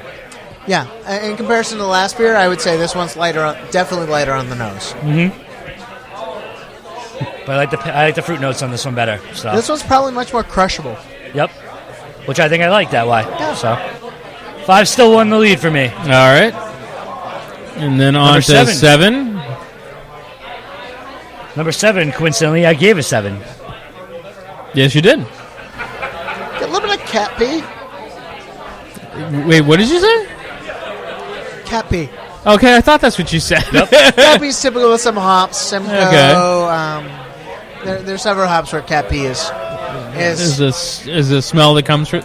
It's accepted. It's not necessarily. Hey, some people like getting peed on. Back in the day, all IPAs smell like cat pee. There's nothing wrong. Some people just would be like, "Hey, just pee on me all day." No one's kink shaming anybody. I just was making sure I heard it correctly. This is what punched me in the face right off the bat. Hey, trust me, I'm a married man, and I'm knocking on a little cat pee in my face. Nothing's off the table with Scotty. If you pay the amount of money. Very light compared to number 5. Wow, that was a total drinkless. What was your original score for that one? Out of 10. I didn't actually rate any of them out of 10s or anything. Well, right now then. Oh wow! Tell us. Really put me on the pressure's on. No free rides, buddy. My 10 being a nice barrel-aged Cantillon that has been sitting for years. But probably about a 5. Okay. All right. I've only based them all on IPAs, but yeah. Legitimately, Untapped, I've never even given a beer a 5 out of 5. Ah, well. I legitimately do not choose beers based on ratings. I base beers based on the time and space I'm at and what I enjoy at the moment. All right. I mean, one of the highest rated beers I've ever rated is Smutty Nose Old Brown Dog. Oh, that's a good beer. Fantastic beer. That's a great beer. It's simply for the fact that 10 plus years ago, when my wife and I were starting to date, and it was sort of available in Massachusetts, but when we moved to Plymouth, it wasn't necessarily readily available. But she would drive down and she would bring me a 6-pack. And there's still, I think, for any beer, and I think this really is for any beer, there's still that aesthetic moment of the memory of the first time you had that beer and the moment you first appreciated that beer, where it will always resonate. It brings back some of that nostalgia. And, absolutely. Yeah. It will always resonate as one of your favorite beers, not necessarily on the taste, flavor, and trust me, that's not a knock on that beer in any means. But beers and just anything in life needs to connect with you. And the way that beer connected with me over the years, and when Smutty Nose said they were going to shut down, honestly, that was sort of a gut punch. One of those, that's the biggest brewery in New Hampshire. I don't have to worry about that. Yeah. Random, sort of gut punch type of thing that happens and you never expect. It's no, this beer will just always be there. I like we just got a glimpse behind the curtains of Scotty's mind on that one. I know, right? I thought it'd be a lot more terrifying. Totally not if we're totally out the IPA category. Scotty is into cat pee and nostalgia. Yeah. Yep. Who knew? All right. Depends on the situation. All right. Sometimes cat pee is nostalgia for him. There you go. So beer number 10. Number 10.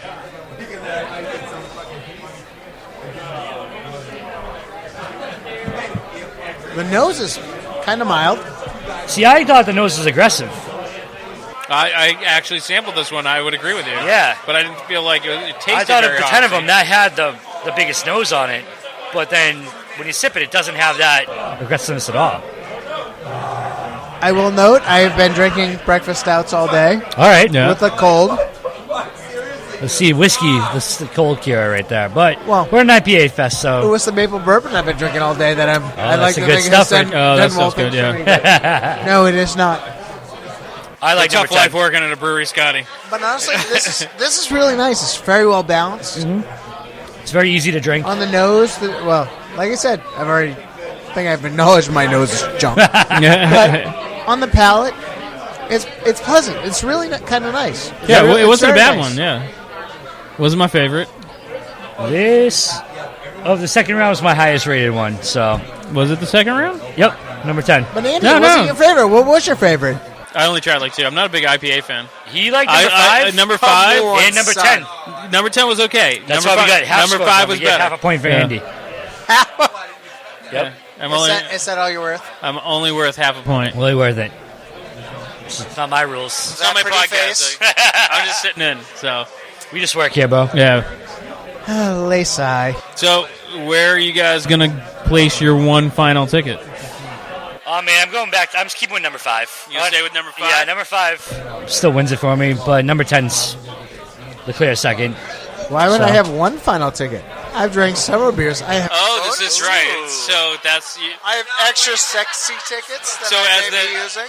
As the rules go, when you come in, you get 5 tickets. But for every beer you buy, you can get additional tickets. Yep. Now, could you figure out what second win beer was? No, I absolutely couldn't, So many people said that they couldn't figure out which was their own beer. Well, to be fair, and I hate using that statement, we hate you for using that beer was just, yes, and I used it anyways. Humful frump.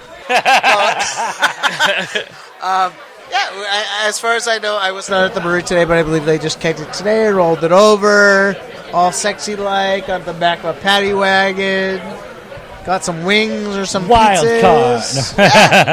And rolled it right in. Well, I have not had that beer yet.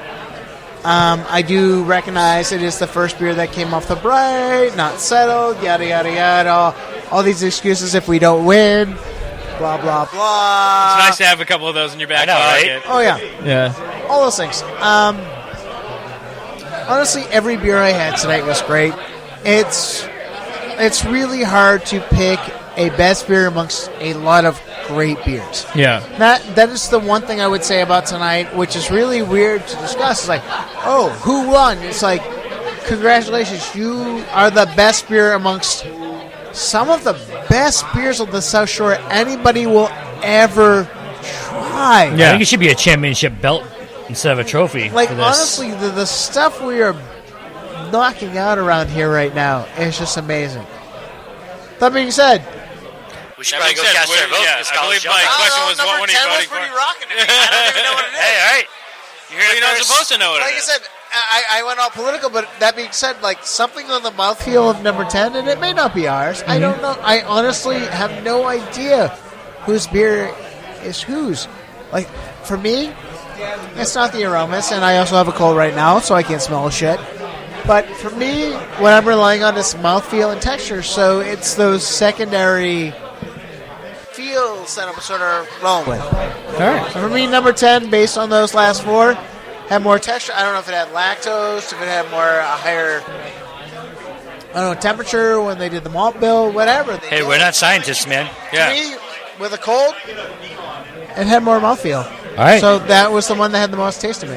Well, you heard it. Number 10 for Scotty. He's going to go put all 15 of his tickets in there. Scotty's a big fan of mouthfeel and Cappy. Cappy and nostalgia. And nostalgia, that's right. All the Cappy mouthfeels in my mouth. Yep. All right, Scotty, thank you for sampling this last round, and we're going to try and get some more brewers on. We should go vote before Carl go vote some before Carl has a conniption. And then your 10 tickets don't matter anymore. That's right. Trust me, you can still vote. Carl will still have a conniption. All right, thanks again, Scotty. You good? There you go. Okay, so we're back again, and we have we have Mike from Stellwagen and Paul from Indie Firm, 2 other beers competing. What up, guys? So welcome to the show. Mike is here a little reluctantly. He doesn't like to do this sort of thing, but I told him we'd make it easy and not pick it up too much. So overall, the event's kind of starting to wind down. I think people are casting their final votes. What did you guys enjoy the event? How do you think? I mean, I know we kind of already asked Paul that you can kind of identify your beer. Mike, did you know which one was yours? We had a pretty good idea. Yeah. And you guys are the only ones. Like, everyone else is like, I don't know. I haven't even tried mine yet. Yeah, we had a lot of people say, we just brewed it yesterday and didn't try it yet. Yeah. Yes, brewed it yesterday. But yeah, the beer we brought wasn't really the one I would have ideally put into the competition, knowing that everyone's going to try to pack as much flavor in as you can. I mean, a double IPA made sense. Our Squeezy Wrench double IPA was what I wanted to bring, but we didn't have any in kegs. It had to be in kegs, so we brought the Session IPA instead. We knew it was a long shot for a win, for sure, but it was what we had available, and it's a beer we're real proud of. It's just not going for packing as much intensity as possible into it. It's going for a session, all-day kind of IPA kind of thing. Mm-hmm. Sort of a different approach to an IPA, and just a different purpose, I guess. Yeah. And did you guys at Stellwagen have a plan behind this, or you just, this is what we make and hope for the best? Yeah, no, it was probably a little bit closer to this is what we make.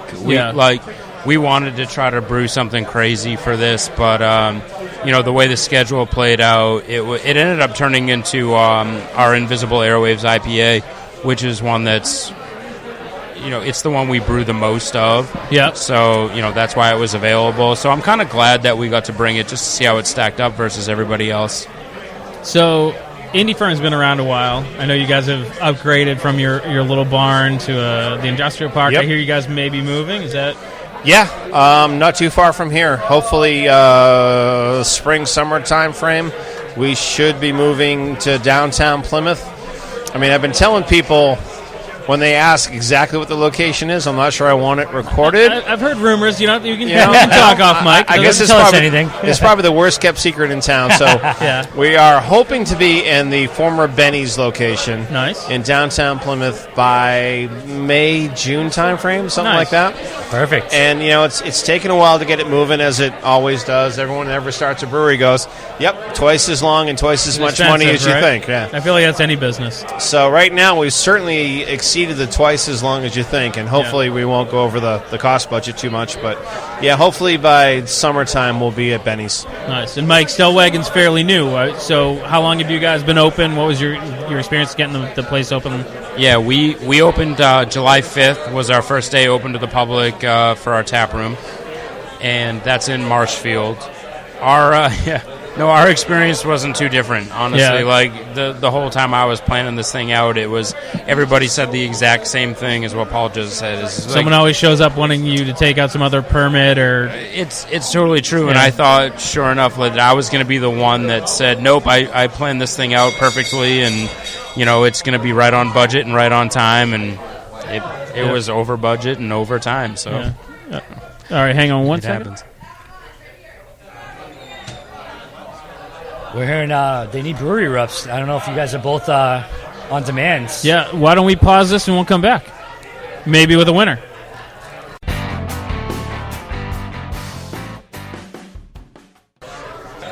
All right, so we're back. That was very timely because they just made the final announcements, and we were talking to the winner. So, Mike from Stellwagen, congratulations, man. And the loser. I appreciate it. Everybody's just winner. all the participants. So, give us an acceptance speech for your trophy. Oh, damn. No. We're like, we'll make it easy. No, make a speech. No, it's honestly, man, it's very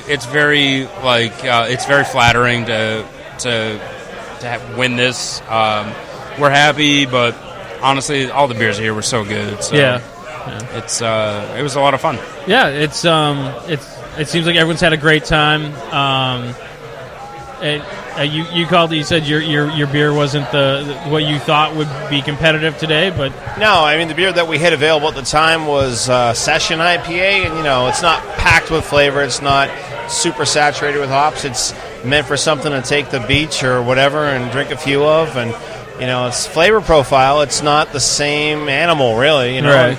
It never was meant to be, but it's what we had available at the time. I just cracked open for you there the Squeezy Wrench Double IPA, which is what, if we'd had a keg of it available, I'm sure we would have won. Stellwagen would not have been. Well, So it's a solid beer, but that Stellwagen was really great, really good. I just like how you're like, oh, we brought this beer, and then you won with it. Yeah. Well, no, I mean, listen, like we have a lot of great beers. My partner Both do. Brian is the head brewer, and he came up with the recipe for this, and we like to just drive a lot of hop flavor into our beers and try to restrain some of that bitterness, and I think Invisible Airwaves captures that really perfectly. We've got another beer coming out tomorrow, or actually Wednesday. It's called 1230 Flight, and we were able to get our hands on some of that Southern Passion South African hops, which the craft beer industry was kind of limited on for the last couple of years, but we got some of it, so we made another beer with it, and we're excited for that one too. So nice. And we don't want to keep you from celebrating with your crew here. Where can people go to find Stellwagen? Give us a rundown, and if you got something else coming up. Sure. So I mean, the best place to find our beer is obviously at the brewery. We do distribute some of our beer out into the world. New World Tavern is one of the places where we send it out. And it all depends on availability and how much we can send out. But we actually just doubled our capacity pretty much at the beginning of 2019. We added 2 new 20-barrel fermenters. So here comes a trophy. We should be able to hopefully get a little bit more beer out there. But nice. Well, we're going to be looking forward to it. And Paul, what do you guys got coming up at Indie Firm? Well, before we go there, I hear there's a pretty good band coming to your place soon. No doubt, Paul. You should know. A band? My little rockabilly band is coming to Stellwagen on March the 9th. Oh, nice. So it's fun. I'll have to get out of my place on time to make a 5 o'clock gig. That's going to be tough, but I'll find somebody to help me make it work at the tap room. I'm looking forward to Inebriart's running an event there coming up soon, too. Well, well, my band, Lonesome Jukebox, will be at Stellwagen on March the 9th, and a couple other dates coming up, too. Nice. In the near future. So we're looking forward to that. It was really fun. We played there before. What a great room. Big, wide open space, lots of room to spread out and everything. And the sound is great. We had a good time there last time. I'm looking forward to doing it again. And an award-winning beer. That's right. First of all, this trophy is way nicer than anything I thought Carl would get you. I thought it was going to be like a cardboard cutout, honestly. I was picturing gold solo cup. Knowing Carl, Look at that. I can't believe he actually spent some money on a trophy. That's kind of nice. Someone bought that for Carl. There's no way he picked that out. I think that's an artichoke on top. Nobody would ever say that's an Yeah, artichoke. right? I guarantee Jen found that. Yeah. So, Indie Firm coming to former Benny's? Yep. We got that coming up. In the meantime, we'll be at our current location on Camelot Drive in Plymouth.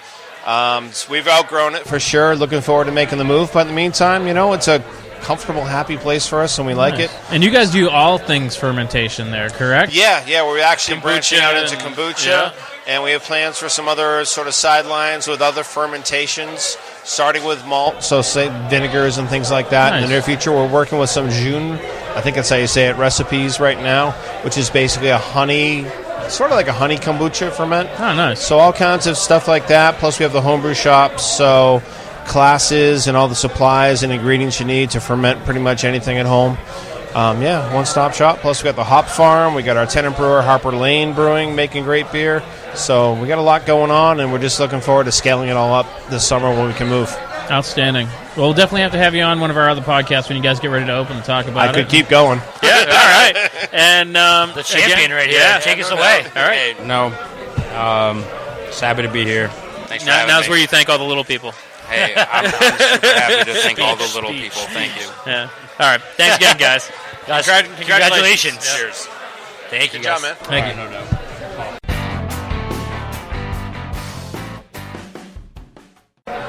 Okay, welcome back. We have pulled the last two brewers together. We have Dino from Vitamin C, which is in Weymouth, correct? Yes, sir. And we have Ryan from Widowmaker, which is in Braintree? Correct. I like the conviction in your voice right there. Own it. So I was just not sure. I had to write most of that down. So you guys, I mean, the tallies have been counted. Everything's said and done. How did you feel that you did overall? Was it a jip? Did you flip a table? Like, what's the story? Yeah, so we came in second, and I'm going to go burn down Stellwagen on the way home. Okay, nice. Without question. And I like those guys, but I'm asking for a recount. Yeah. Right. It's definitely a Chad situation here. Yeah. I would have questioned it too, but it was all the way up. I think there was 52 votes cast, but I saw Jen behind the bar, so it wasn't Carl counting. So Yeah, if Carl's counting. at least he had his shoes on. So, Yeah. Could you guys guess which beers were yours, or you? Well, yeah, I could, because when this whole thing came about and we saw that it was a hop competition, yet they asked us to submit a stout, we knew something might be up. Typical Carl. That sounds like Carl. I had Stellwagen.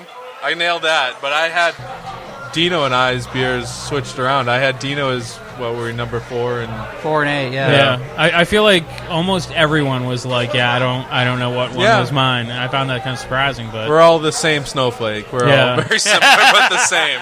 So it's been kind of a recurring thing tonight where why is it that everyone, I mean, you guys should be competitive, like, more against each other. What's with the camaraderie? No, we really like, shouldn't be, though. That's the thing. I mean, maybe shouldn't, but maybe it's not like there's you would think you would be. You would think that, Yeah. but it's not like there's a shortage of beer drinkers, right? I mean, we're good friends, and we talk shit. I can't even tell you how many times during the week. And we're good friends, and we sit and we bounce things off of each other. I mean, we're all trying to make great beer, and we're all trying to help each other out, which is such a great thing on the South Shore, and really just craft beer in general. I mean, everyone has been so amazing. I think Dino and I had kind of got into this at the same time. But if you look at the North Shore, there's so many great breweries up there, and they're supportive of one another. And if you looked at the South Shore 4 or 5 years ago, there wasn't a whole lot of local offerings. It was, people like me and Dino driving to different parts of the state. And there's great beer all over the state, but I feel like at this point, you have a lot of great breweries that were showcased tonight that were making a lot of great beer, and we're all buddies. We're sitting around goofing around. I'm thinking I'm voting for Dino and Untold, but in turn I was voting for myself, so it worked out great. Like, I was, Stick with that excuse. He knew exactly what he was doing. But there's a lot of camaraderie, and it's a kind of a rising tide lifts all boats situation. We want people to come to the South Shore and not look for options outside of the South Shore because there's great options here. It's becoming a craft beer destination, and we love the South Shore. And what we see is that the consumers on the South Shore, there's a sense of pride there. Like, yeah, finally, like we're here. Come see what we have. There's so many great offerings, and we see it all the time. People come in our tap room. We've done a few collaborations with Vitamin C since we've opened. I think we've done 3 different beers together. And people come in and ask us about what's Vitamin C doing, or what's Second Wind doing. We've done a collaboration with them. Like, people want to know what we're all doing. And then last week we did an expansion, and the equipment we moved on from went to Article 15 in Weymouth. And I think people like seeing that there's. They're growing with our equipment, we're growing with our new equipment, and then somebody else will grow with the equipment that we sold to Article 15, and eventually, hopefully someday we move on from the equipment we just brought in. So, I said, it's just it should be competitive. Yeah. But, there's no reason to be. I don't want to be the asshole that's not supportive of my friends. Right. And these are my friends. And we got into the wrong industry if we're going to be that way. Right. What? I could have stayed in corporate America if I wanted to be cutthroat. Yeah. Right? I enjoy hanging out with my friends and having a great time. We love events like this, the different breweries, because it gives us a chance to all sit and hang out and make fun of each other. Right. Yeah. It's less about the beer and more about the community. Exactly. And that's the great thing. None of us own suits anymore. No. It's like, I don't think there's we've all outgrown them. And I don't think there's a clean-shaven person here. Yeah, exactly. Well, do you feel that's part of the whole buy local? There's just a general push away from corporate America we've seen with Sears closing. Do you think that's part of the whole I think what craft beer thing? I can't speak for you. I'm sure you probably feel the same way, but I feel like with what we're doing, it is a buy local thing. It's people gravitate towards their local brewery, if you will, and it's kind of that whole model changing of. People starting to buy, you go to the local bakery and you buy your bread there, and you go to the local butcher and you buy your meat there. And guess what? If you can have your local brewery and buy your beer there, there's something to that. It's kind of that European model that's lasted for it's a pride in your community. I think a lot of it is, 30, 40 years ago, it was Wonder Bread, McDonald's, Coca-Cola, and there was this association where you didn't care where your money went. Now people want the American consumer is caught up to the American advertising. Yeah. So we're not. They're smarter. We're no longer okay. We have to have our Wonder Bread. We have to have our Cheerios. We can have locally made bread, locally made beer, locally made meat. All our grains go to local farmers that produce meat that's just as good, if not better, than what you can buy at your BJ's. The consumer is buying local not because it's buying local. It's because the American consumer wants to put their money to their community and support people who are making great products locally. And they can feel good about it. Yeah, and it's I've had people that tell me I'm a food snob because they'll be like, oh, we're going to Chili's. I'm like, ugh, Chili's. And they'll be like, oh, you're a fruit snob. I'm like, yeah, maybe, but it's also when I come down here, I'm not just shoveling money into a corporation that I have no idea where that goes to. If I go to Speedwell, I know I'm helping him provide for his kid and his family. So you take that's a perfect example. Jordan's a local guy. Yeah. He spends his money locally. Yeah. At other local businesses, breweries. And wouldn't you rather see your money to be like, it's helping that guy and that little kid? What's nice about it is, guess what? You're dealing, it's business to business, but it's owner to owner. Right. Right? Ryan, as the owner of Widowmaker, is dealing with the owner of Speedwell or the owner of New World. Mm-hmm. So there's actually a name and a face, and there's not 15 corporate layers where Right. you're not ever dealing with that person, right? And you don't just get to know the manager that in 6 months is gone, and there's another one that's And if something's just like wrong them. with the product, they don't go to, Right. you know, They don't Joe, fill out a Joe complaint Blow, form or whatever. distributor face, salesperson. They go, hey, Ryan, what the hell was wrong Listen, with this I'm friends with batch Ryan of on that? Facebook. If I have a problem with his beers, I'm going to text him on that. Believe me, I do. So do I. That's why I haven't got a text yet. I had to just That's up a my good thing, data right? plan, but Well, so we told you guys earlier that our podcast is really a service industry podcast where we answer a lot of questions. So we got a couple here. We hope you guys can add some input. All right. And this one comes from Regan Fisk, and it says, is it unprofessional... All right, I can already answer this one. Is it unprofessional for a manager to be in a group chat with servers, bad-mouthing another manager and other servers? I mean, that's got to be a resounding yes. Yeah, I mean, like, how... I'll say this. I went back, and this is totally kind of separate, but it's a change of what's acceptable and what's not. I went into the back of the house the other day, and I saw one of the guys who works at the tap room, like, hitting his vape, and I'm like, what? If this was, like, 5 years ago, like, you would get fired on the spot. Like, you, like, can casually smoke marijuana while you work at the brewery. Just give me a puff and let's go. Been like, hey, well, pass it around. Times have changed. I'm a big fan of like the Thunderdome, like everybody in there. Let's all talk shit to each other Yeah. on the chat like that. Like I don't know. Well, the thing is, like, there's no... Nowadays, Whatever I do, you know I'm doing it. Yeah. Whatever Dino does, we all know he's doing it as much as, like, you're willing to give. Like if there's a new beer coming out, you know what's in it. You know, so, like, the consumers provided the information that they want, and you know, we could get difficult with one another, but, like, we all know what we're doing. So, like, if I like something Dino's doing, I could just do it too. But, like, that's not the way it works. Like, we're like, I just think it's like the most insane thing. Like I've supervised a crew of people before, and you're just setting yourself up for failure to even get involved in that. And I've always, like, I bust balls with everybody, and I always told my people, I'm like, you should worry when I'm nice to you, right? Because that's when I'm setting to write you up. And if I'm being nice, it's because I don't want them to turn around and be like, well, he said this to me and he said that to me. You almost put yourself, like, begging for a lawsuit. It's tough, man. Yeah, the landscape's changed, right? Yeah. All right. Don't do it on group chats. Do it in person. That was the only one that Regan asked. That No was record. the greatest question I've ever seen. Dan, entertain these guys for a second while I find a new question. So, guys, how annoying is Carl? This is Carl's podcast, so we like to talk shit about him.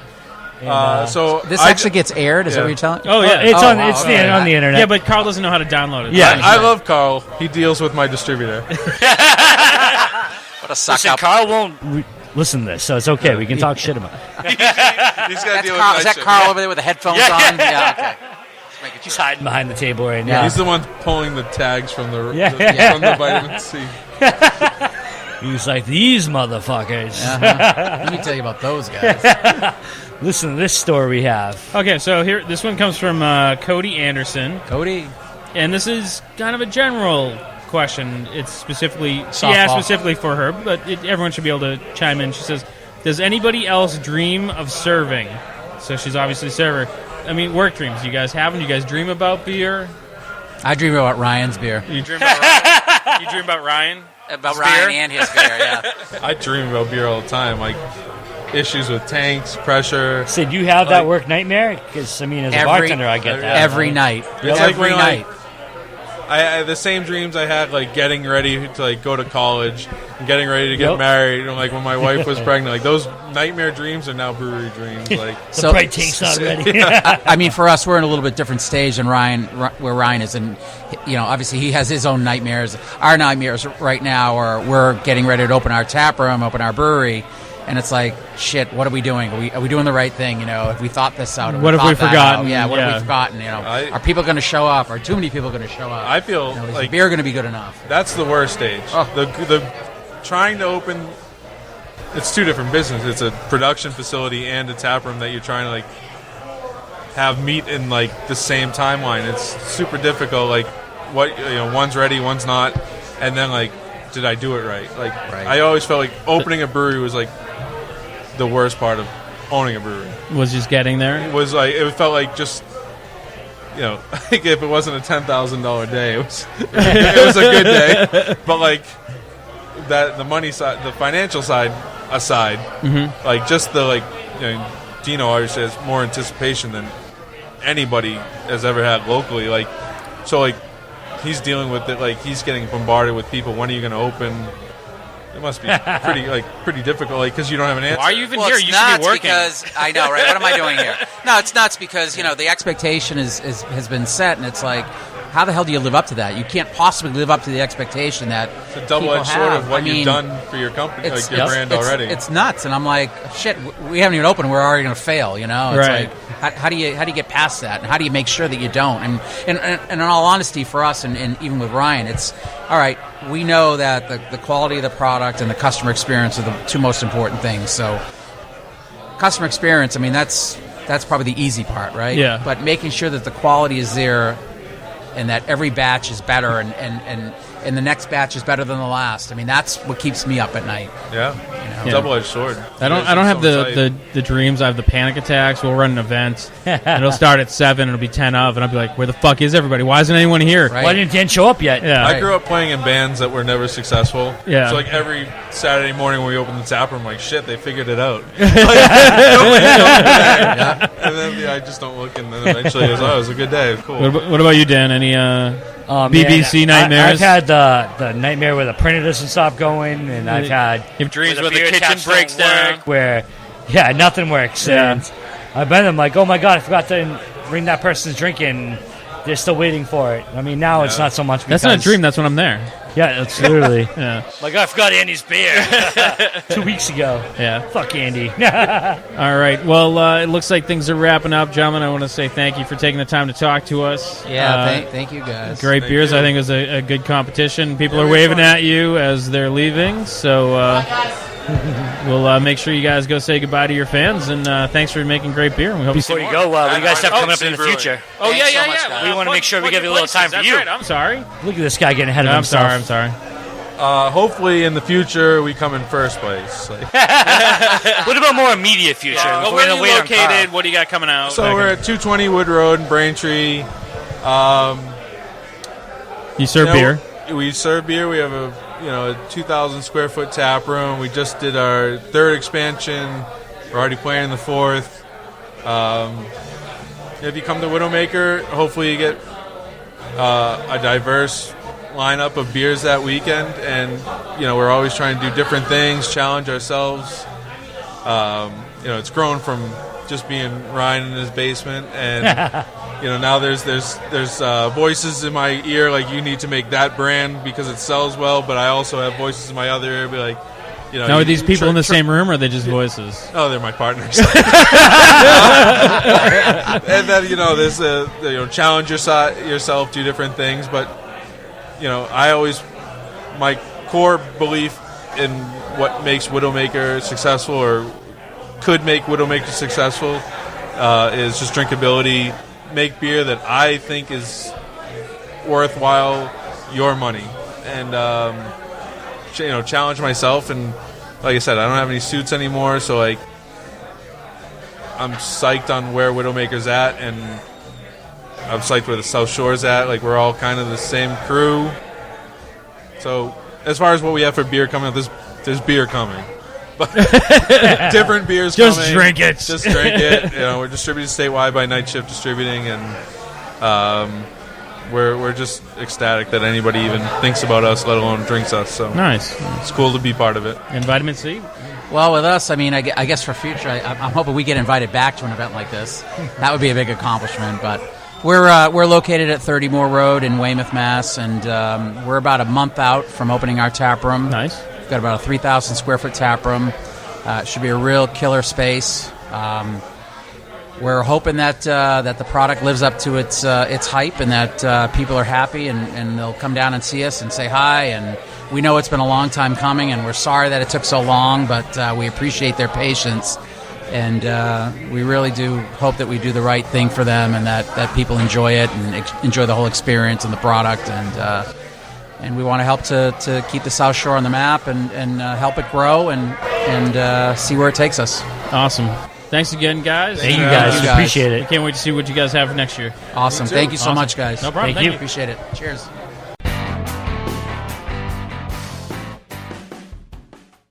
Okay, so that was the Hop-etition episode of the Bar Talk podcast. What did you think, Dan? This might have been one of the most epic throwdowns of IPAs I've ever seen. I'm blown away. The cops have only been here 6 or 7 times to break it up. It was really awkward where insert name person punched other insert name in the face over using the same hops and beer style. Yeah, it was pretty vicious.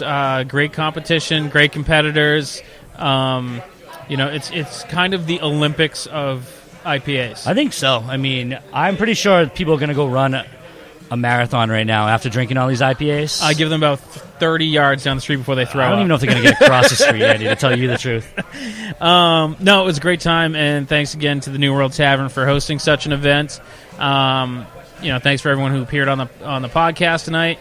If you are interested in getting your questions answered, contacting us, telling Dan how great Snarls Barkley is. Ooh, drop Snarls' Instagram page. She's at Snarly Barkley, the Frenchie, at Instagram. I'm pretty sure that's what it is. I have no idea. It's my girlfriend. It's pretty great. It's worth checking out. And so you can reach us at Bar Talk Cast on Instagram, Twitter, Facebook. I always make fun of Jordan for fucking this up, and I'm going to screw it up now. That's why you had to do this part, because I don't even know. Or you can email us at bartalkcast@gmail.com with your questions.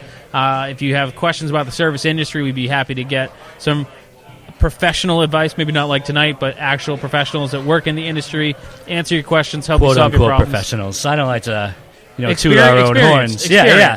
We've been there. Yeah.